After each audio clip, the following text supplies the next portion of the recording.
natural resources. Of London Distillers Limited at the River Factory within 6 months. So if they do not comply, then I think that one should be enforced. The other resolution on the administrative compliance was that NEMA shall submit a satisfactory compliance report to the National Assembly after 60 days of the adoption of this report, and thereafter submit by-annual progress reports to the Committee on Implementation. Failure to submit the reports, the committee shall enforce appropriate sanctions pursuant to Standing Order 2093 of the National Assembly Standing Orders. The committee is saying, even if this parliament is not there, the next parliament should continue ensuring that this issue is addressed and legislation should not relapse in doing its job.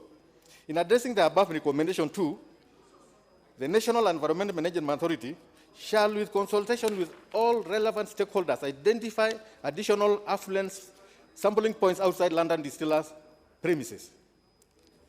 And 4, the National Environment Management Authority should continuously monitor and carry out periodic audits and compliance assistance programs to address the issues of environmental pollution in all industrial and mid-use zones in Kenya, to ensure that industries comply with the Environmental Management and Coordination Act 1999, attendant regulations, and submit annual reports to the National Assembly. This is a very important issue because if NEMA does not continuously assess the way factories are working, then we are actually facing a catastrophe and which must be avoided at all costs. Honorable Speaker, further to the administrative issues, we also went further to look at the policy and legislative recommendations we actually brought forward.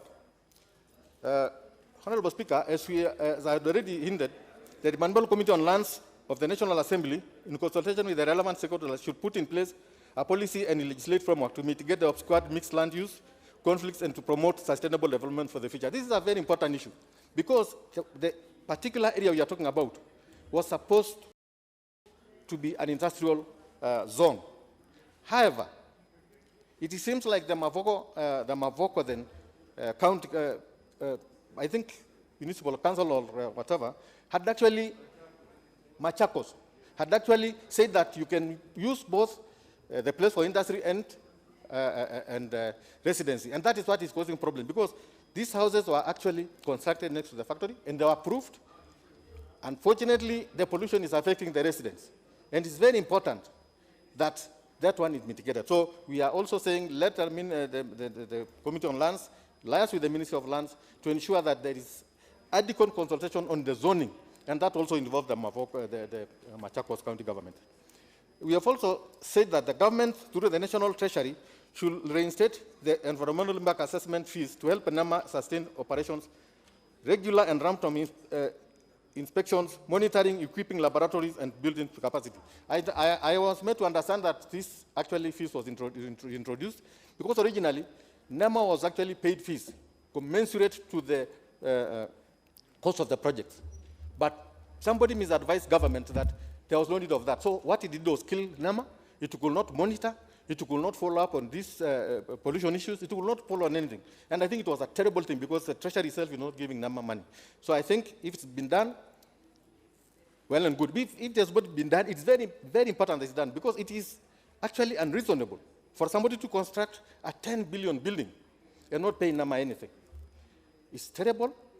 I think it was intentionally, it was earlier on intention to assist bring in investors. But you see, this is to the detriment of the NEMA and to the Kenyan people. We are actually giving free services to people who do not deserve, because these are people who bring in a lot of money, and they should actually pay for the damage they do to the environment. Honorable Speaker, we have also recommended that in consultation with the National Environment Management Authority and the Ministry of Petroleum and Mining, the Ministry of Environment and Forestry should develop and forward to Parliament a draft policy to regulate the sulfur content in imported petroleum and petroleum products, including heavy-duty oil. This is because this is what is utilized in these factories, and it is actually the main pollutant. So it's important that the ministry is concerned actually bring a policy regulation so that it can actually assist. This is actually informed by the fact that if you just let your citizens take in these destructive chemicals, then of course you are failing as a government. Honorable Speaker, the report is very comprehensive, and I think this Parliament Actually, it's upon this parliament to ensure the safety of the Kenyan people. Even if we want factories, even if we want economic empowerment of the Kenyan people or other investors, the health of the Kenyan people is paramount. Because if you pollute just because you want to please the people who are making money, then I think you are not doing what you are supposed to do. So I'm urging this parliament, this August House, let us be on the side of the Kenyan people. Let us support them on this one. Let the environment be clean. Let whoever wants to pollute it ensure that he cleans what he has done. And I think with that, we can be able to proceed. I will also give my colleagues, because they are here, and I beg to move and urge the House to adopt this report. And I now request Honorable Osotsi, MP, to second. Thank you, Honorable Speaker. Honorable Osotsi.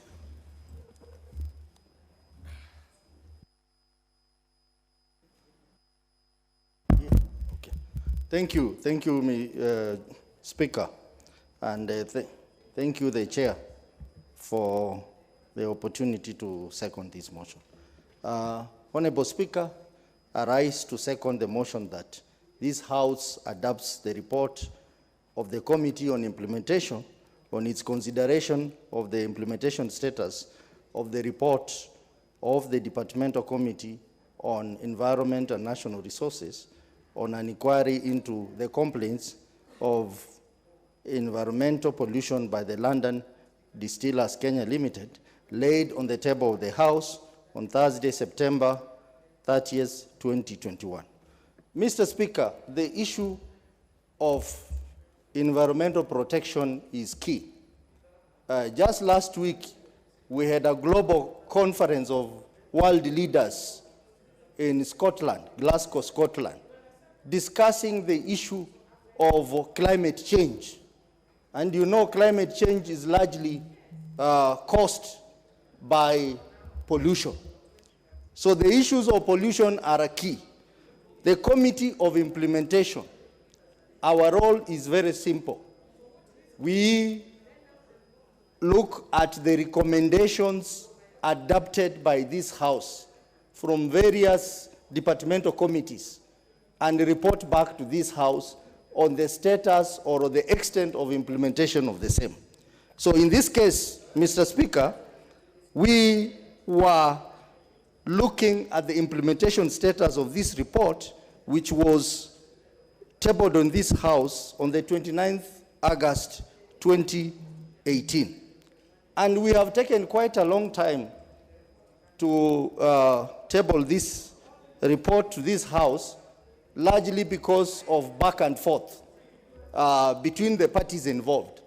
My chair has alluded to the involvement of NEMA in this matter, and also the two parties in this matter, the complainant and also London Distillers. We have had difficult times handling the matter, but we have now eventually tabled the report, and I'm happy now the report is before the House for debate. Mr. Speaker, I led a team of members of the committee, a subcommittee appointed by the committee, on Friday, 9th July 2021, to conduct an inspection visit to LDK plant. And during the visit, we met the management of LDK, representative of NEMA, Edmund Properties, and the representative of the Member of Parliament for the area. And our objective was basically to see for ourselves the level or the extent of implementation of the recommendations of the Environmental Committee. And Mr. Speaker, during that, we also had a number of meetings, and we wrote a subcommittee report, which was adopted by the main committee on various issues that we went to interrogate.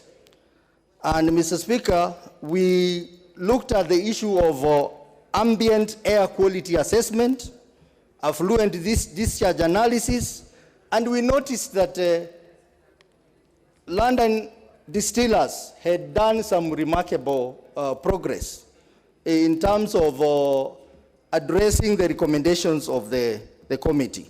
But there was still a big room of improvement. And also we noticed that the report given to us, as the chair has put up, on the financial investment, there were some discrepancies between the report given by NEMA and the report given by London Distillers, a discrepancy that we noted to be that NEMA gave us a figure of 260 million, whereas LDK gave us a figure of 141 million. So that we noted and realized that there was also a new plant that had been set up in the area with a potential of enhancing even the pollution.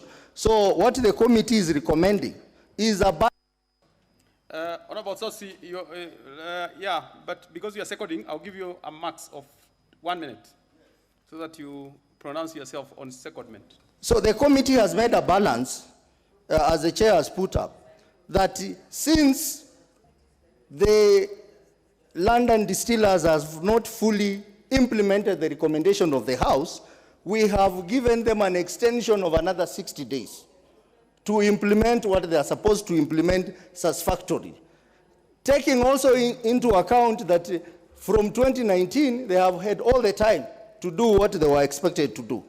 But we have said that after 60 days, this committee has the powers, if they do not implement, we have the powers to come back to this House and sanction all the officers involved because of not implementing the report. So because of those few remarks, because of time, I now second and ask the House to adopt this report because it's good for our people and it's also good for people who work in the industries there. Thank you, Mr. Speaker. Honorable members, I propose a question, which is that this House adopts the report of the Select Committee on its consideration of the implementation status of the report of the Departmental Committee on Environment and Natural Resources on an inquiry into complaints of environmental pollution by London Distillers Kenya Limited. Read order member. Who is this? Order members. You must freeze, and it is not optional. It is not optional. Laid on the table of the House on Thursday, September 30th, 2021. The two members who wanted to take leave, they can do that now. Who is the host member of parliament on this? Oh, yes, Honorable Makau, I'll give you the first slot for this. Honorable Makau, please. Thank you, Mr. Speaker. Mr. Speaker, I've listened to the report of the Implementation Committee, and I want to thank the chair and the members of that committee. Mr. Speaker, maybe this House may not know the chronology of events and reasons as to why this report had to be conducted. Mr. Speaker, I want to tell this House, London Distillers came after KMC and East Africa Portland. This is one of the oldest companies in Athi River. Mr. Speaker, sometimes it becomes very difficult. As much as we want investments in this country, we must do some planning. Now, the genesis of this problem came because a housing project, residential, was built next to the factory. And then the proprietors of those apartments, Mr. Speaker, are the ones who brought this complaint to NEMA, to Parliament, to everywhere, Mr. Speaker. Reason that there's a discharge from the factory. Now, what Mavoko residents are asking is, who came first, the factory or the residential apartments? Mr. Speaker, when you look at the number of persons from all over Kenya that are employed by London Distillers, since 1963, Mr. Speaker, there are so many people who have brought up their families, who have been working there, the corporate social responsibility that company has been doing around Mavoko. Mr. Speaker, as much as I want investments to come to Mavoko, I find these complaints not proper. And Mr. Speaker, that's why I agree with the committee. And they have indicated in the observation that London Distillers has been improving time and time again. Mr. Speaker, I accompanied the Committee on Environment, and we went round and we saw what London Distillers was doing. And Mr. Speaker, it was very satisfactory until when that report went to implementation. Order. What is out of order, Honorable Barrasso? Thank you very much, Honorable Speaker. Listening to MP for Mavoko and also listening to the report by the Honorable Chair, is Honorable Member for Mavoko justifying this pollution by London Distillers, and yet he represents those people who are affected by this menace? Thank you, Honorable Chair. Well, Honorable Mavoko has a right to navigate his debate in the manner he wishes. We shall know how he concludes finally. Probably he's taking a longer route. Mr. Speaker, the honorable member from Saku is always here complaining about bandits, about how his people are being killed, about how the administration is not taking care of his people. Mr. Speaker, Mavoko is about industries and factories. The reason why I'm standing here as a major stakeholder to this is that London Distillers is a major employer in Mavoko. And if it were to be closed, so many people will suffer. Mr. Speaker, that's why I have some passion about this, because I know the history, the genesis of this problem. And Mr. Speaker, as I was highlighting, I said the complaint came from a residential setup that came just 3 or 4 years ago. So, Mr. Speaker, we cannot jeopardize, we cannot punish a company that has been in existence for more than 50 years because of one apartment. And Mr. Speaker, I am a strong champion of environment and pollution, for that matter. I don't advocate for it. But when we went to that factory, Mr. Speaker, even with the implementation committee, we saw the efforts the company was doing. And Mr. Speaker, it is upon this basis that I'm supporting the report of implementation committee that they have agreed and they have allowed London Distillers to keep improving on their pollution and affluent emissions to certain levels that are acceptable by NEMA and by the environment world over, Mr. Speaker. So, Mr. Speaker, and I was coming from that background that we should not be punishing factories that came. In fact, we should be punishing the county governments that we've just been discussing about the Senate, because planning is the sole responsibility of county governments. Mr. Speaker, there is no way a county government should approve a residential building next to a factory that has been in existence. In fact, because there is something called zoning, it is upon the county government of Machakos that should have said this is an industrial area, so they don't approve a residential area for that matter. So, Mr. Speaker, I think what this hand is doing, the other hand should know. What the national government is doing and the county government is doing, they must be in sync.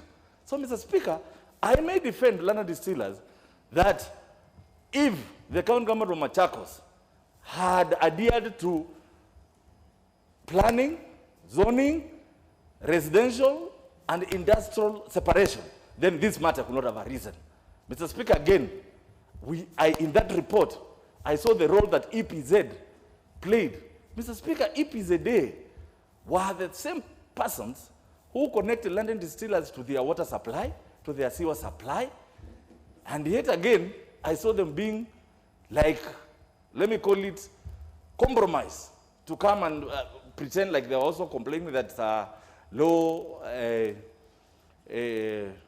sewer or affluent that was contaminated was being emitted to their system. Mr. Speaker, I think we should avoid double speak.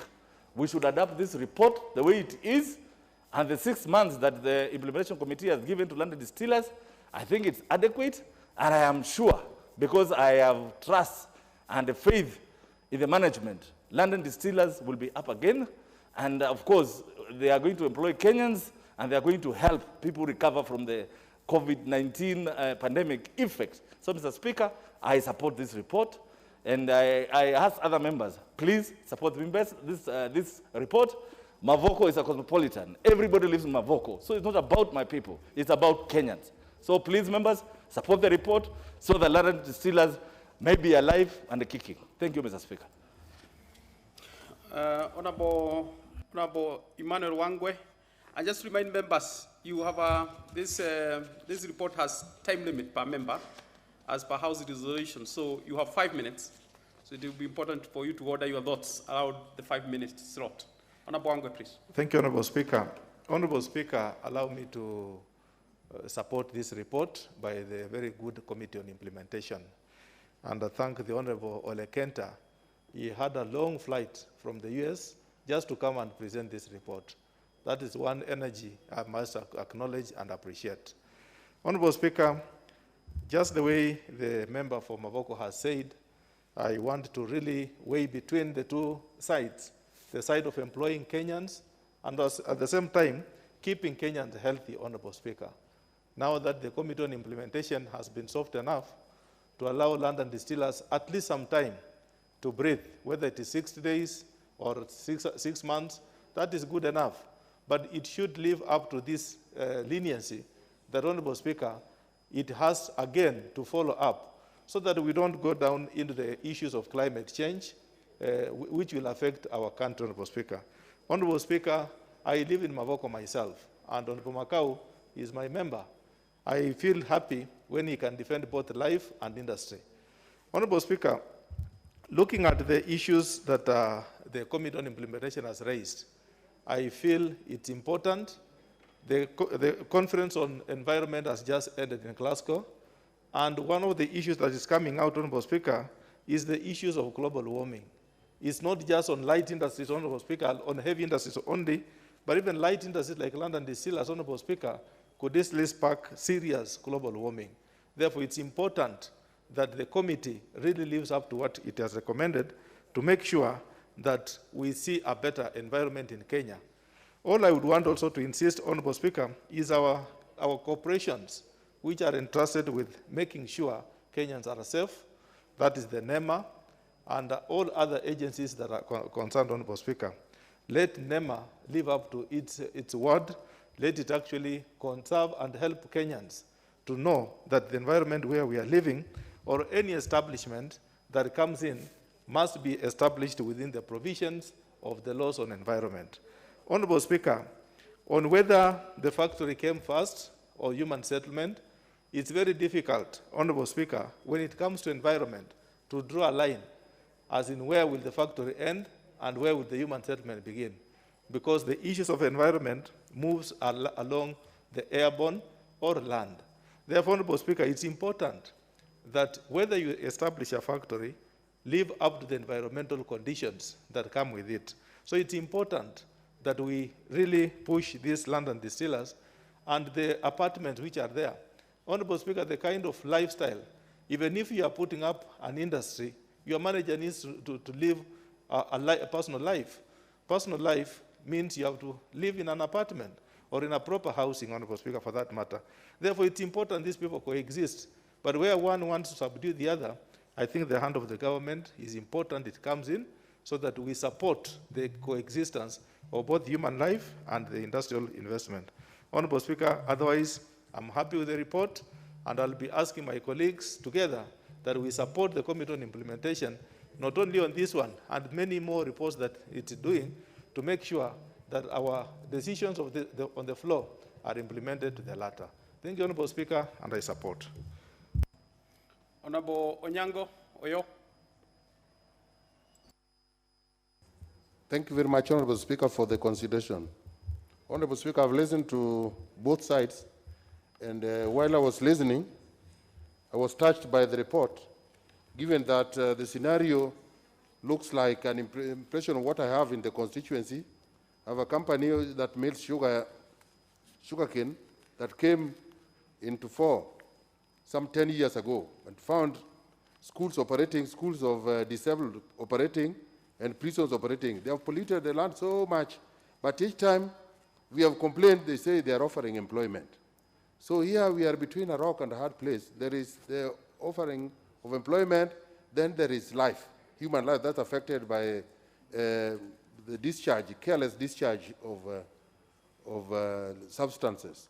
So I want to say that a lot of interest should be taken and a proper study should be taken to determine which one should leave the stage. Because from the looks of things, the way I had it, I think one of them has to leave the stage, to exit the stage, so that we can have a makeable solution and the people living there can also enjoy their life.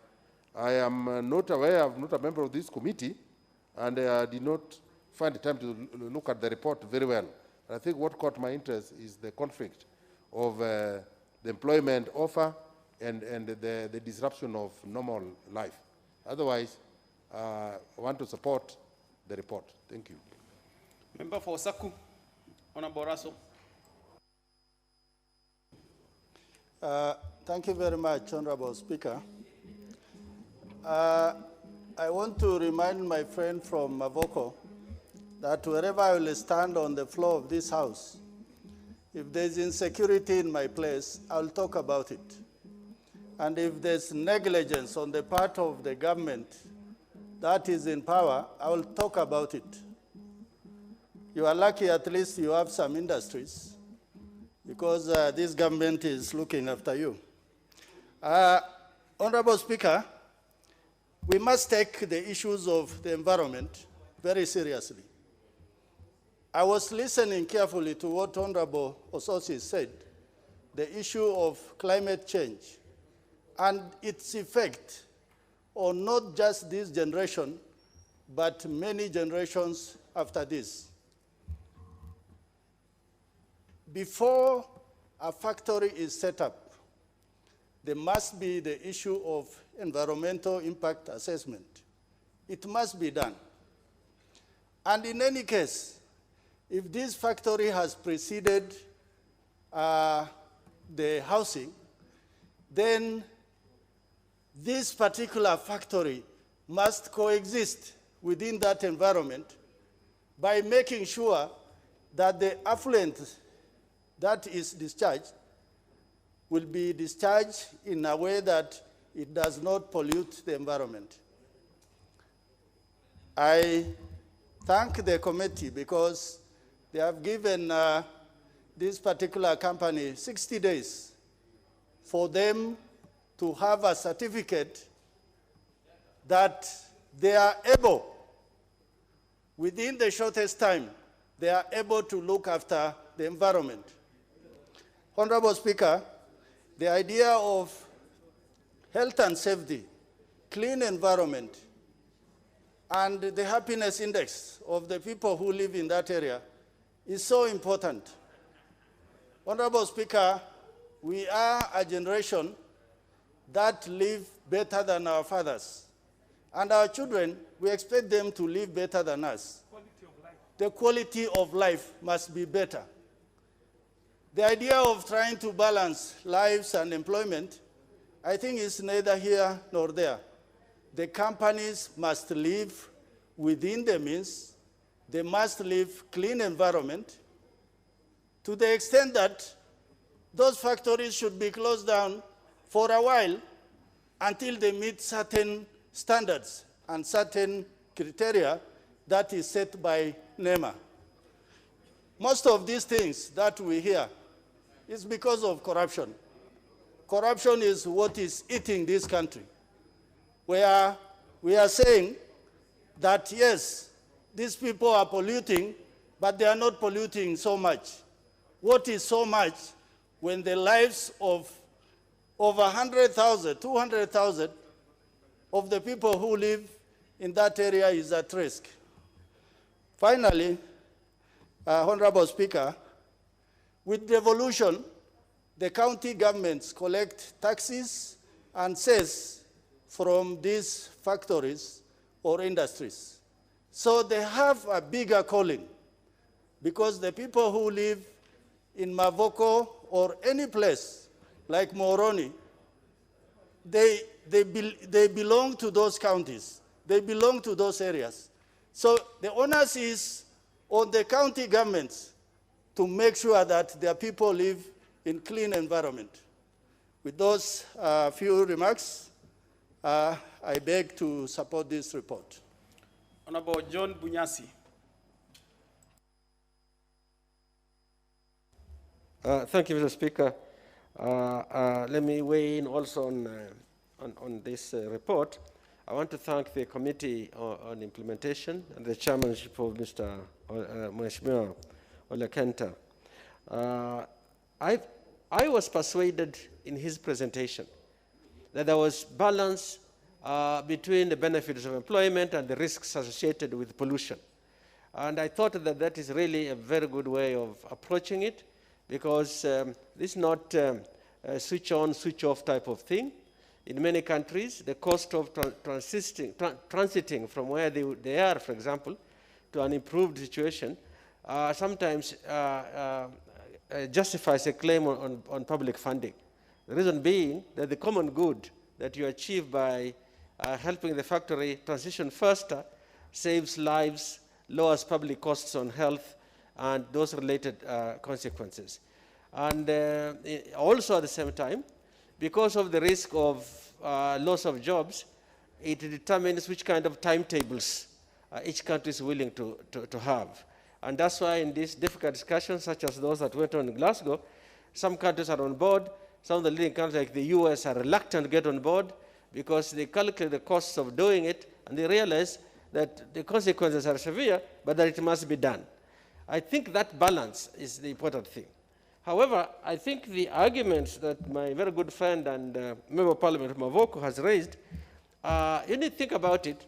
Yes, the London distillers had been there for a long time, but the standards were quite low. Pollution standards were quite low. We in Western have the experience with Webuye Paper Factory that was very important for employment in the region, but whose discharges were a real problem. Although they made every effort to try and reduce the amount that was being sent in the river. But the air pollutions were going many, many kilometers away. 20 kilometers away, you could still sniff that at night. So I think we have to be cautious in terms of our record in the House, that we do not let them off the hook simply because they came earlier, or simply because they employ. I think it must be that the standards weren't there then. Standards have come, and improvements take time. It costs money. So it is a process. It's not a one-time event. I think with that approach, there may be areas in which the public sector, the county government and the national government might spend money in ways that are facilitating that transition. Because if we do treasure the jobs, as we say we do, then it can justify public funds, at least from a socio-economic point of view, to help them transition faster. But I do not think that the location of other allowable industries or facilities like residential need to be blamed in any way, because it simply means nobody had raised the complaint at that time. The workers are too frightened to raise because they depend on that for the job. I want to urge the committee to be firm on the transitioning they are seeking. We also run a risk that industries that are associated with the colonial powers, not only for Kenya but in other parts of Africa we have seen, are more stubborn in dealing with these kinds of things. And I think the committee's balanced approach needs to be emphasized and ensure that it's implemented. Thank you, Mr. Speaker. With those few remarks, I support the committee's balance. Number Waweru Keria. Thank you very much, Mr. Speaker, for this opportunity to contribute. And I want to first say a big thank you to this committee, and also commend the chair for having taken time after a very long trip to very ably move a very important report this afternoon. Mr. Speaker, this is a good report, and I want to support it. Mr. Speaker, there is someone who I want to associate myself with by the name of Barry Commoner, who says that environmental pollution is an incurable disease. We can only prevent it. When some of these things we call degradation of the environment happen, they are irreversible, Mr. Speaker. So even when we want to get into a conversation between the profits that are being made and the employment that is being done and the degradation that is being occasioned, we have to associate ourselves with Mr. Mahatma Gandhi, who says that enterprise without ethics is actually one of the 7 deadliest sins, Mr. Speaker. So, Mr. Speaker, I stand here knowing that the London distillers we're talking about are actually perennial offenders, not only of environmental degradation, but also bullying communities that they live and reside with. It cannot be a question of who came first, because even if the London distillers came before the residents who settled there, they still have to practice ethical business and more importantly, protect our environment, Mr. Speaker. Mr. Speaker, by 2019, we were being told that we are having more than 5,000 deaths, abnormal deaths, what you call premature deaths caused by environmental degradation. And this is air pollution alone. And this is 2019, 1 year alone. So you can imagine if we started letting these offenders get away with a pat on their back, we shall end up killing an entire generation, Mr. Speaker. So, Mr. Speaker, I do want to say that the recommendations that have been made by the committee are actually very lenient and should actually be followed to the letter, failure to which more drastic action should be taken. Mr. Speaker, I saw a report by one Mr. 𝙏𝙗𝙬 who was writing a report for his thesis, I would imagine, for his university, for his postgraduate program, and it was about the pollution downstream from Athi River. Mr. Speaker, we understand that most of our water sources are actually more to the north and west of Nairobi City. And we are being told that the moment you get to Athi River City, the water quality degrades to such a level that the water that is flowing in that river is poisonous. By water pollution, the number of metals that are found in that water, the pollution by sewerage and effluents from factories is to a level that it can kill you by just taking a glass of water from this river, Mr. Speaker. So we are not doing child's play here, Mr. Speaker. We are actually dealing with an issue that is a matter of life and death. Mr. Speaker, we've got to understand that natural resource depletion, the environmental pollution, high poverty rates, and rising unemployment are all issues that come into play because, as we are seeing from this report, Mr. Speaker, that even if we are waiting, what is more important, I think human life is a bit more important, and it comes right at the bottom of Maslow's hierarchy of needs. When we are talking about the needs that a human has, the human has to be alive first before they even have those needs. So it is a matter of life and death that we are dealing with, Mr. Speaker. Mr. Speaker, finally, I would like to mention that yes, business can be done, but businesses can do good while they are doing good business. London distillers will have to actually step up to the plate, and even as they are doing good business, they will also have to be good neighbors, but also protect our environment, Mr. Speaker. Mr. Speaker, I do support the report. I commend the report. It is more than timely. It is urgent. In fact, it was urgent many, many years ago. Thank you very much, Mr. Speaker. Honorable Odoyo, Member for Nyando. I thank you very much, Honorable Speaker, for the opportunity, and also in equal breath thank my committee, the Committee on Implementation, for coming up with this most incisive report. Honorable Speaker, this report could not have come at a better time. The world has converged in Glasgow under the aegis of COP26, majorly to look at the environmental issues with a view to addressing global warming and many other challenges that the impurities of the environment bring. Honorable Speaker, the mandate of this committee is to look at the implementation status of various reports from various committees, laws that have been passed in this House, issues of motions that have been passed, to together with many other things. And this is a house that never legislates or never gives resolutions in vain. They have to be implemented to the letter, upon which our work in this house would be useless. Honorable Speaker, this report, which was done by the Committee of Environment and Natural Resources, emanated from a petition that was brought into this house by 𝙏𝙏𝙬 Limited. 𝙏𝙏𝙬 has several houses under the name of Great Wall Apartments, and they border London Distillers Kenya Limited. And because of the discomfort emanating from London Distillers, they made a petition to this house that sent the Committee of Environment to look at in-depth issues pertaining to those environmental matters.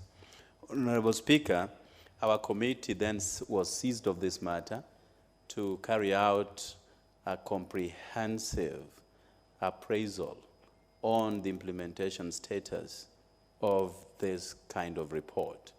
I was privileged to be part of that team that visited London Distillers Kenya Limited, and also in equal measure spoke with a few residents of the Great Wall Apartments, Honorable Speaker. Whereas we would be very quick to say they have provided jobs and a matter of between the egg and the hen, which one came first, environmental issues are matters that can never be joked around with, because we have seen cases where abortions have been perpetuated by wrong environments or impure environments. People have fallen ill. People have, encountered several medical challenges courtesy of impurities of our environment. And therefore, when people have created a habitation in an area, we do not then move to ask who came before who. It is only incumbent upon these bodies, particularly London Distillers, to look at the matters that came from the Committee of Environment and implement them to the letter, Honorable Speaker, one of which was to come up with a state-of-the-art issues to do with cleaning their wastes, Honorable Speaker.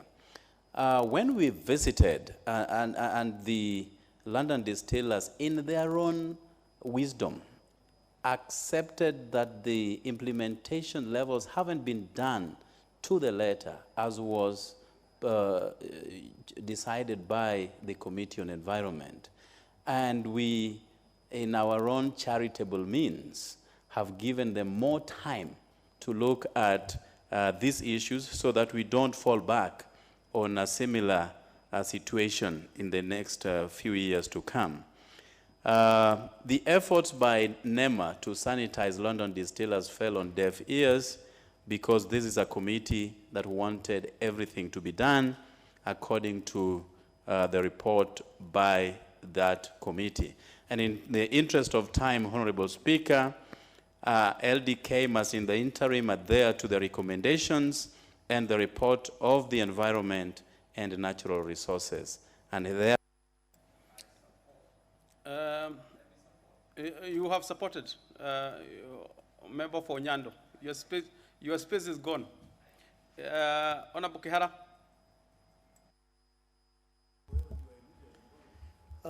Thank you, Honorable Speaker, for giving me this chance to also support. And right on the onset, I would like to tell the House that I was privileged also to be part of the team under the Committee of Environment that was looking into the matters of LDK and 𝙏𝙏𝙬 and the entire area that the two find themselves in. Honorable Speaker, I would like to say that I'm also privileged to be a member of the Implementation Committee, and I was also part of the team that visited LDK to see the levels of compliance to the report that had been done by the Committee of Environment for which I was also part of. Honorable Speaker, I would like to say that what we found at LDK when we went there for the first time was deplorable. And indeed, we even wondered whether NEMA was being able to really look into the issues that are really required to see the factories and industries that are around that area, whether they are complying to environmental pollution. Honorable Speaker, when we visited, we did come up with certain issues that needed to be looked at. Key to them was that the LDK must invest in the state-of-art equipments that will improve their production and also ensure that they can reduce their environmental degradation in the area. And Honorable Speaker, when what we saw and the reports we received from experts who are versed to the information that was required was that they were already past the requirement and the threshold that was required. They cannot be 100, they were perhaps not 100%. And to say that any industry, Honorable Speaker, can be 100% non-pollutant is impossible. Even if you go to the first worlds of this country, you cannot have industries that are 100% non-pollutants. And because we need them and we have to live with them, what we require is to ensure that this is a continuous process. And I'm happy to say, because my chairman did allude to this, that in our recommendation we have said, this is a lifetime commitment. We need to ensure that we can inculcate a culture of ensuring that we are actually improving our environment. Honorable Speaker, the other issue we also realize is that Mavoko is fast becoming an industrial zone. We have a lot of companies there. We have steel manufacturers. We have almost, I think, 4 or 5 cement factories in that area. We have tanning factories and many other industries that are coming up in that area. Honorable Speaker, we actually also mandated NEMA to see to it. Can we ensure, can they also ensure that they are looking into the other industries in the area to see what are the levels of pollution in the, to the environment in the area, so that we don't look like we're only zoning in on one company, LDK.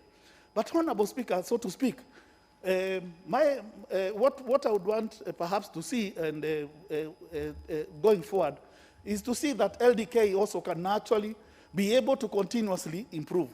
Have they done something? Yes, they have done. When we went there for the first time, Honorable Speaker, we found even open sewers running across the area. This time when we went around, a lot had been done. Not to perfection, but there is definitely room for improvement. But there is no room for us to say that now we can actually say that these people are not doing what is required. For me, this is a lifetime commitment. Let us see them continue being encouraged, because as the area member of parliament has said, this is a company that is really employing a lot of people and also generating a lot of wealth for this country and even taxes. But beyond that, environment is a must, particularly at this time when we have come from Glasgow. We must see to it that environmental pollution in this country is reduced and reduced to a minimum, and we must adopt to the new technologies that are coming. Work with the other countries all over the world to see to it that we can continuously improve. We hope that even NEMA can continue to be supported to be able to do their oversight roles. Thank you, Honorable Speaker. Honorable Hurufo, order. Thank you very much, Mr. Speaker. I also stand to support adoption of this report by the House. Mr. Speaker, I am also privileged to be a member of Environment and Natural Resource Committee, and actually we were mandated by the Speaker following a petition by Edelman Kenya Limited on pollution caused by London Distillers Limited. Mr. Speaker, I want to agree with Honorable Kihara that when we visited the factory in 2018, we were shocked. We could not imagine that such a factory could be allowed to operate in our country. And we were told actually a year earlier, prior to our visit, it was shut down. And therefore, when we sat, we visited, we verified, the facts on the ground, we realized that we needed to come up with very clear and strong recommendation. Clean environment is a must. It's also a constitutional right for Kenyans to enjoy clean environment. Mr. Speaker, I'm also privileged to be a member of the committee which is mandated to make follow-ups and ensure that recommendations by departmental committees are implemented to the letter. And therefore, I also happen to be a member of the subcommittee led by Honorable 𝙏𝙘𝙧, which visited that factory recently. The fact of the matter is that there is tremendous improvement. During our first visit, there was open sewer, and waste from the factory were just flowing into the river, and the factory was dependent 100% on fuel which had high sulfur content. And actually, there was very foul smell. We could hardly breathe during our first visit. But on our recent visit, we realized that we appreciated a lot of things which were not there before had taken place. Notable among which is a plant for generating biogas as a source of energy from the waste generated by the factory. And we also realized that the foul smell which was there then is not there anymore. It is tolerable. Now, we had a lot of challenges, even as environmental committee, because every time we mandated NEMA to carry out assessments internally or using pre-qualified laboratories, the reports used to be disputed by the petitioner. It reached a point where we forced them to work together. NEMA, the three parties, NEMA, LDK, and also EDAMAN. Mr. Speaker, I just came back from Glasgow last night. I was also privileged to be a few members who are nominated to represent the National Assembly in the delegate, and the Kenyan delegate. The world is moving towards net zero carbon, meaning that you actually try to come up with technologies to ensure that whatever is generated, whatever emission is made, you have a way of capturing it, so that the net release of effluents to environment is zero. Unfortunately, these technologies are very expensive, but having said that, we need to encourage London Distillers Kenya Limited to keep on improving. We are also in receipt of other petitions from other factories, and NEMA is constrained in terms of being able to carry out its regulatory work. It is not funded well. We need to see a way in which NEMA is funded properly so that it can continuously monitor all industries in Kenya, not only Elderman and not only London Distillers, but all factories, including sugar factories in Western, all these other factories, so that Kenyans can enjoy clean health, access to clean air and clean environment, and so on and so forth. I support the adoption of this report, Mr. Speaker. We shall have Honorable Ibrahim Sahal. Asante Mheshimiwa Spika kwa hii nafasi. Mimi nikiwa moja wao wa kamati ya maji na mazingira, nilibahatika hata mimi kwenda huko. Tuliamkia asubuhi mapema na wenzangu wako hapa. Kufika huko, ile hali tuliona ilikuwa inatatanisha sana.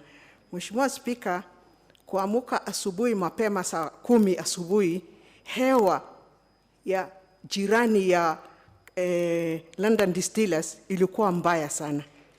Mheshimiwa Spika, hiyo kiwanda inatoa hewa mbaya, inaharibu mazingira yote.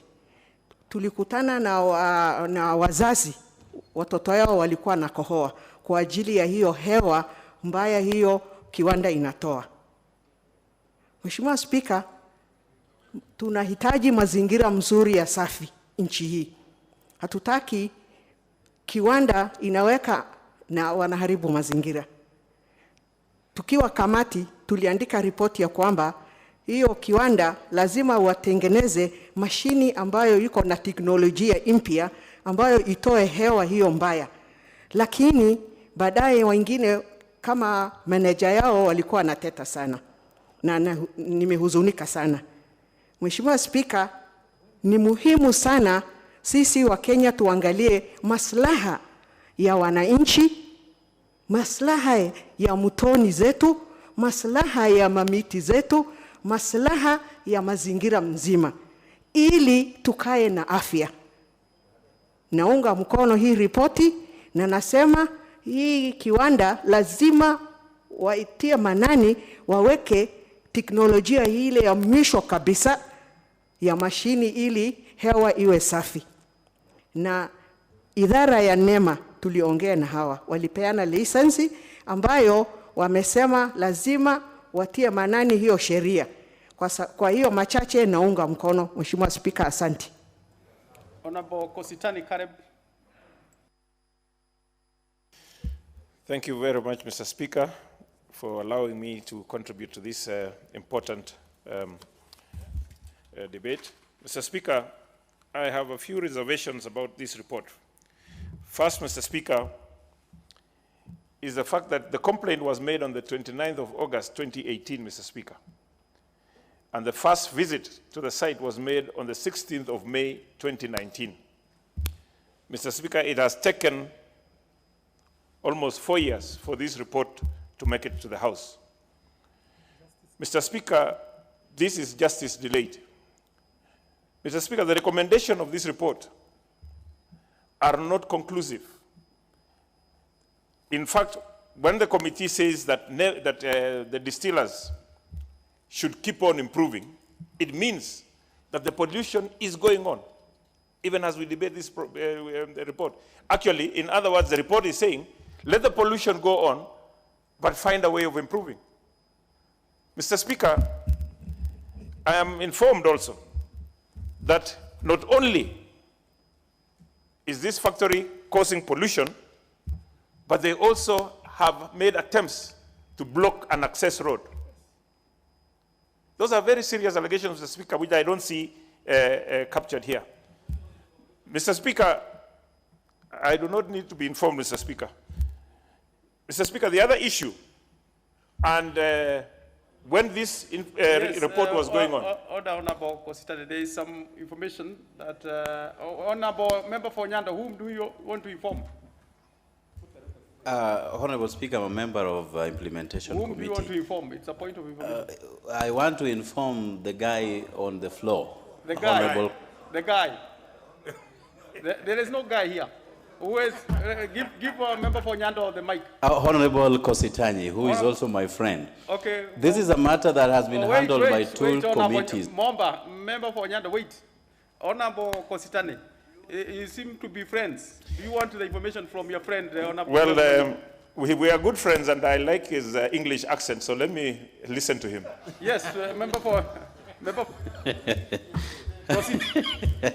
Well, I do not want to entertain him with my linguistics, but anyway, this is a matter that has been handled by two committees. It was brought before the Environment and Natural Resources Committee, and there is usually a procedure upon which reports are made and visitations are made, and that takes quite substantial amount of time, Honorable Speaker.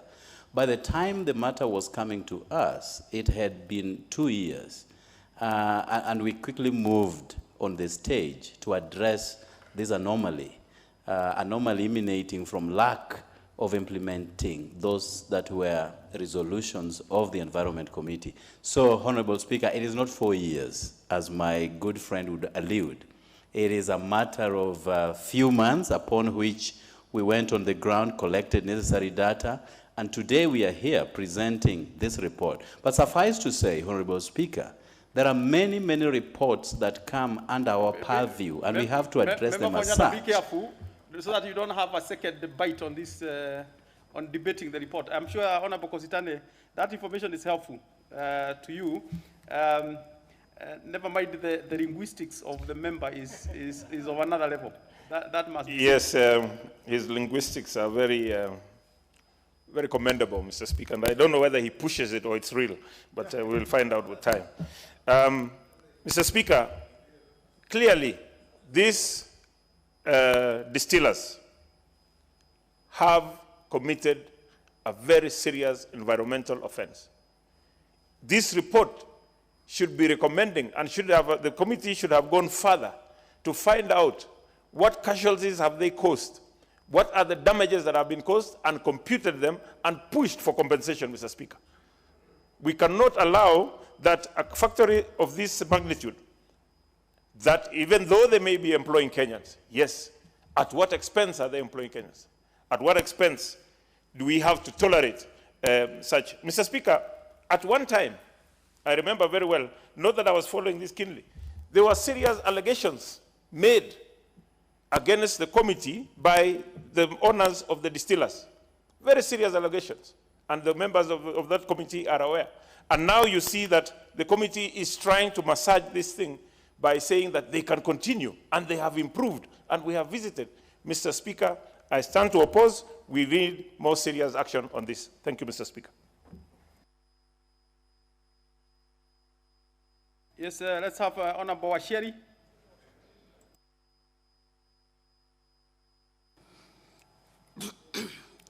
Thank you, Honorable Speaker, to give me opportunity to also contribute on this motion.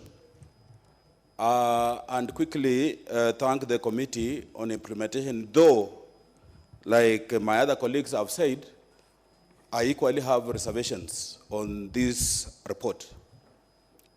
Honorable Speaker, the cardinal responsibility of this House is to protect Kenyans. And we have no any other explanation to that. Irrespective of who petitioned, whether there was a petition or no petition, Honorable Speaker, it is the responsibility of this House to protect Kenyans and to protect the environment. Honorable Speaker, I happen to be a member of the Environment Committee when this petition came before this committee. And I really expected, Honorable Speaker, that members of the Environment Committee should have been in this House when we are debating this implementation report. Because the ones who are here, the ones I had comment, Honorable Olufo and Honorable Kiara, were members of that committee, but they also happen to be members of the implementation committee. Therefore, there could be an element of conflict of interest. Honorable Speaker, I want to say, and quickly, that we are seeing three bodies of government fail. The first body was NEMA. Second body was an environment committee. Third body is the implementation committee. We are about to end the life of this House. The life of this House has the next six months to end.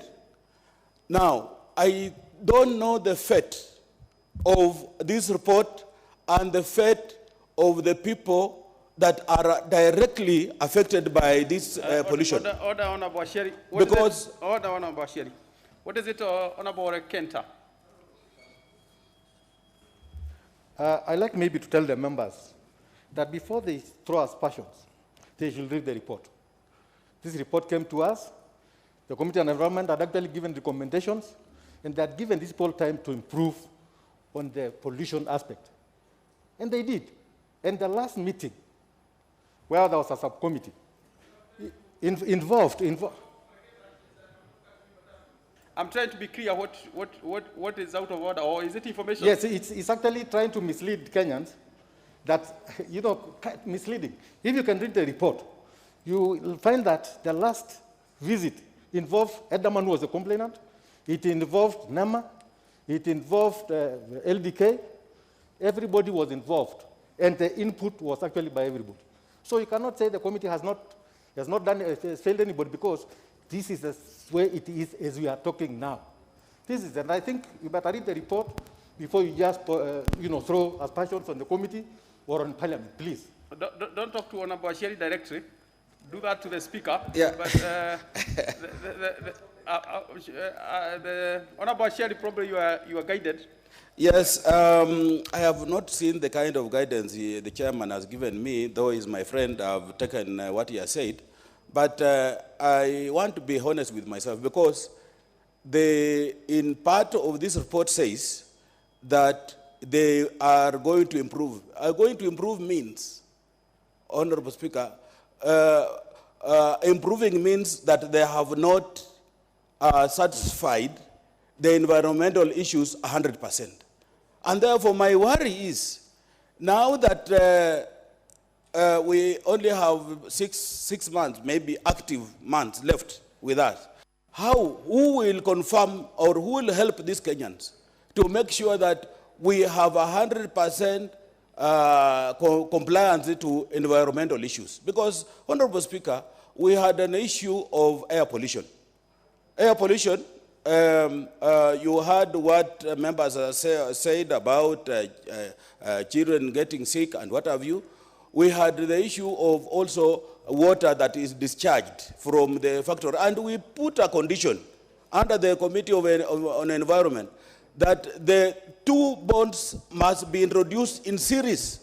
And then fish, live marine must be introduced in those fish, in those bonds. So that when we confirm, when we have a living fish in those bonds, then it automatically confirms that there is no pollution in the discharge that the LDK factory discharges. Therefore, Honorable Speaker, as I conclude, I am a very worried man that we have not done enough for Kenyans, and that even the Committee of Implementation, which was meant to implement the recommendations set out by the Committee on Environment, we have not done enough, and I wish to oppose this report.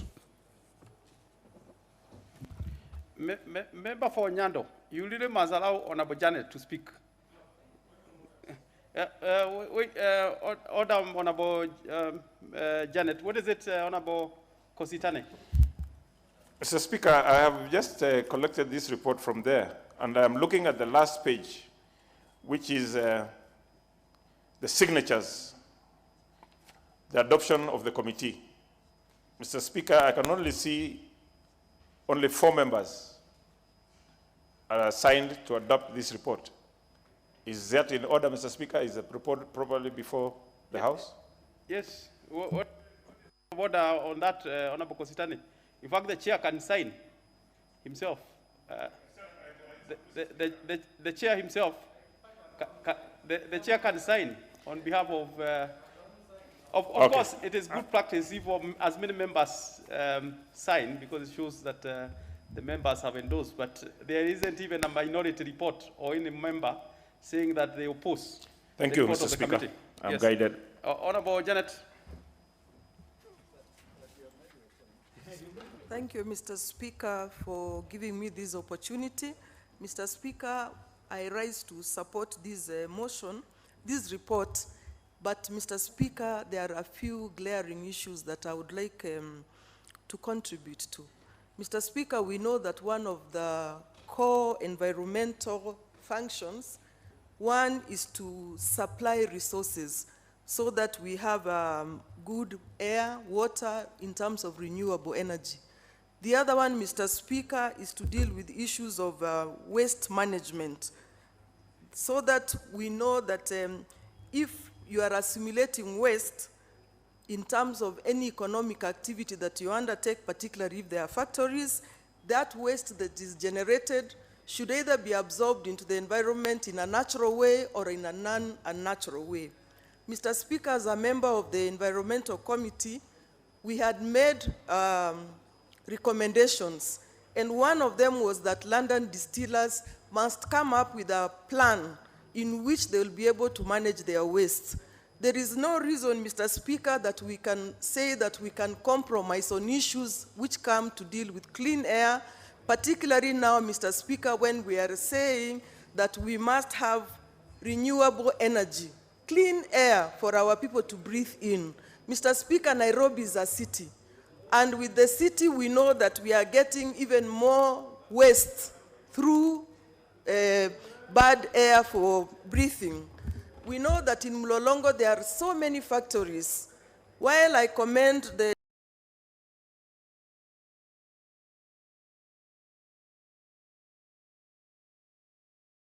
Mr. Speaker, we come up with very good plans of environmental impact assessment plans, but yet, Mr. Speaker, we never implement them. So we keep on breathing bad air, we keep on drinking dirty water, we keep on having bad sanitation. We come to Parliament here with great eloquence, we speak so well, Mr. Speaker, yet we fail to protect our own citizens. Mr. Speaker, I feel that as a member of the Environmental Committee, we haven't achieved any end in resolving this matter of wastage management. I would have expected that, Mr. Speaker, we would have had a plan to either say, can we close this factory until they come up with a proper way of how they'll manage their wastage. You heard Honorable Olufu say he has just come from COP26, and there is technology. There is now technology on how you manage waste in a non-natural way. There is technology that other factories have used, Mr. Speaker. Why is it that here in Kenya we cannot use them? So, Mr. Speaker, while I support this report, I want that we as parliamentarians, if it is possible, Mr. Speaker, we should come up with clear resolutions on this issue of environmental assessment reports that are never put to use, on the issue of how waste is managed by factories, so that we can be able to deal with the key functions of environmental functions, the ones I mentioned, supplying of resources, and the other one on how do you generate waste and how do you manage it in a natural or non-natural way. With that, Mr. Speaker, I support. Thank you. We shall have Honorable Bashane. Thank you for the opportunity. On the onset, I will support the report of the committee, but I have some few reservations which I want to make. Order, Honorable.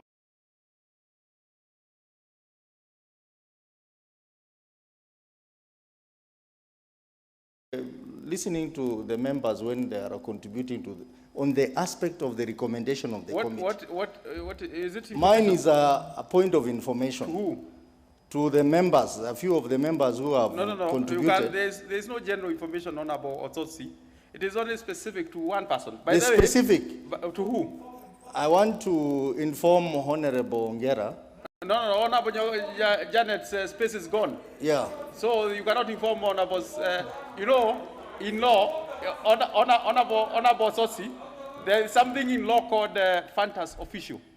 Fantas official means Honorable Janet is Fantas official. Her space is gone.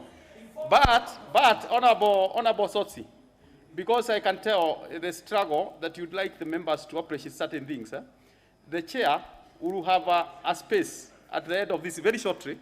The chair will have his time again. It is important, and you are a member of that committee. It will be important for the chair to take some of those issues so that when he is replying, he has an opportunity to help members crystallize on all these issues. So there is still another opportunity for the chair. Honorable Bashane. Chair, Speaker, what the observations I have is that environmental issues are very important. And the suggestion by one of the speakers, Honorable Member for Parliament from Voko, saying that who came first is not an issue. You might have been there since 1963 or ever, since this nation has been formed. But if you are contributing to the damage to the environment, that's a very serious matter. And we do not take that issue lightly.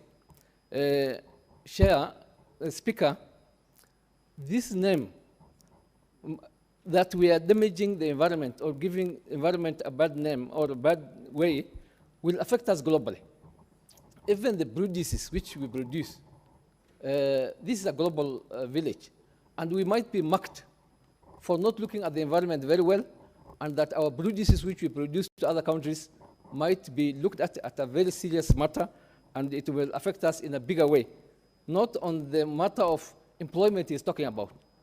Even on the matter of employment, the contribution which the London distillers are giving, they might give jobs to the people, but the people whom you are employing, if they are sick, they cannot be able to work. And it's a very bad precedent for the committee to talk on issues like that. Last but not least, if I look at the observations made by the committee, the complainant, Elderman Properties, mentioned that if in the progress which the committee is talking about, they observed that the new plant was aimed at increasing production capacity and not addressing environmental pollution concerns. And that is an observation which the committee has made.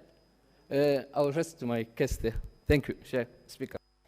Honorable Nyikal. Thank you, Mr. Speaker, for giving this opportunity to contribute. Mr. Speaker, I really myself want to appreciate the implementation committee. This is my second term, and I remember in the first term there's always been an issue that a lot of resolutions are done by Parliament and nothing is done. And I think this time we've actually seen that the implementation committee actually does come up with reports. So I think that's something we should appreciate and actually encourage the committee to do more so that the resolutions of this House have a meaning in the context of the well-being of the country. In this case, I know that it is 2019, but we are actually dealing with two committees here. We are dealing with the Committee on Environment that actually visited and came with the report. Then you are dealing with the Implementation Committee that picked that report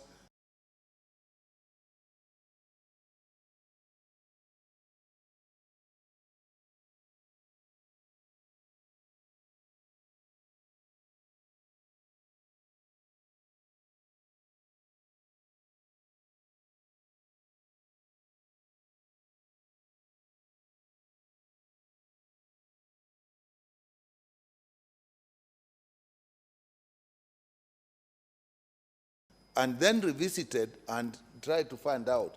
So it's very hard whenever there's a resolution of the House. In the context of the environmental pollution, Mr. Speaker, this is an extremely important matter.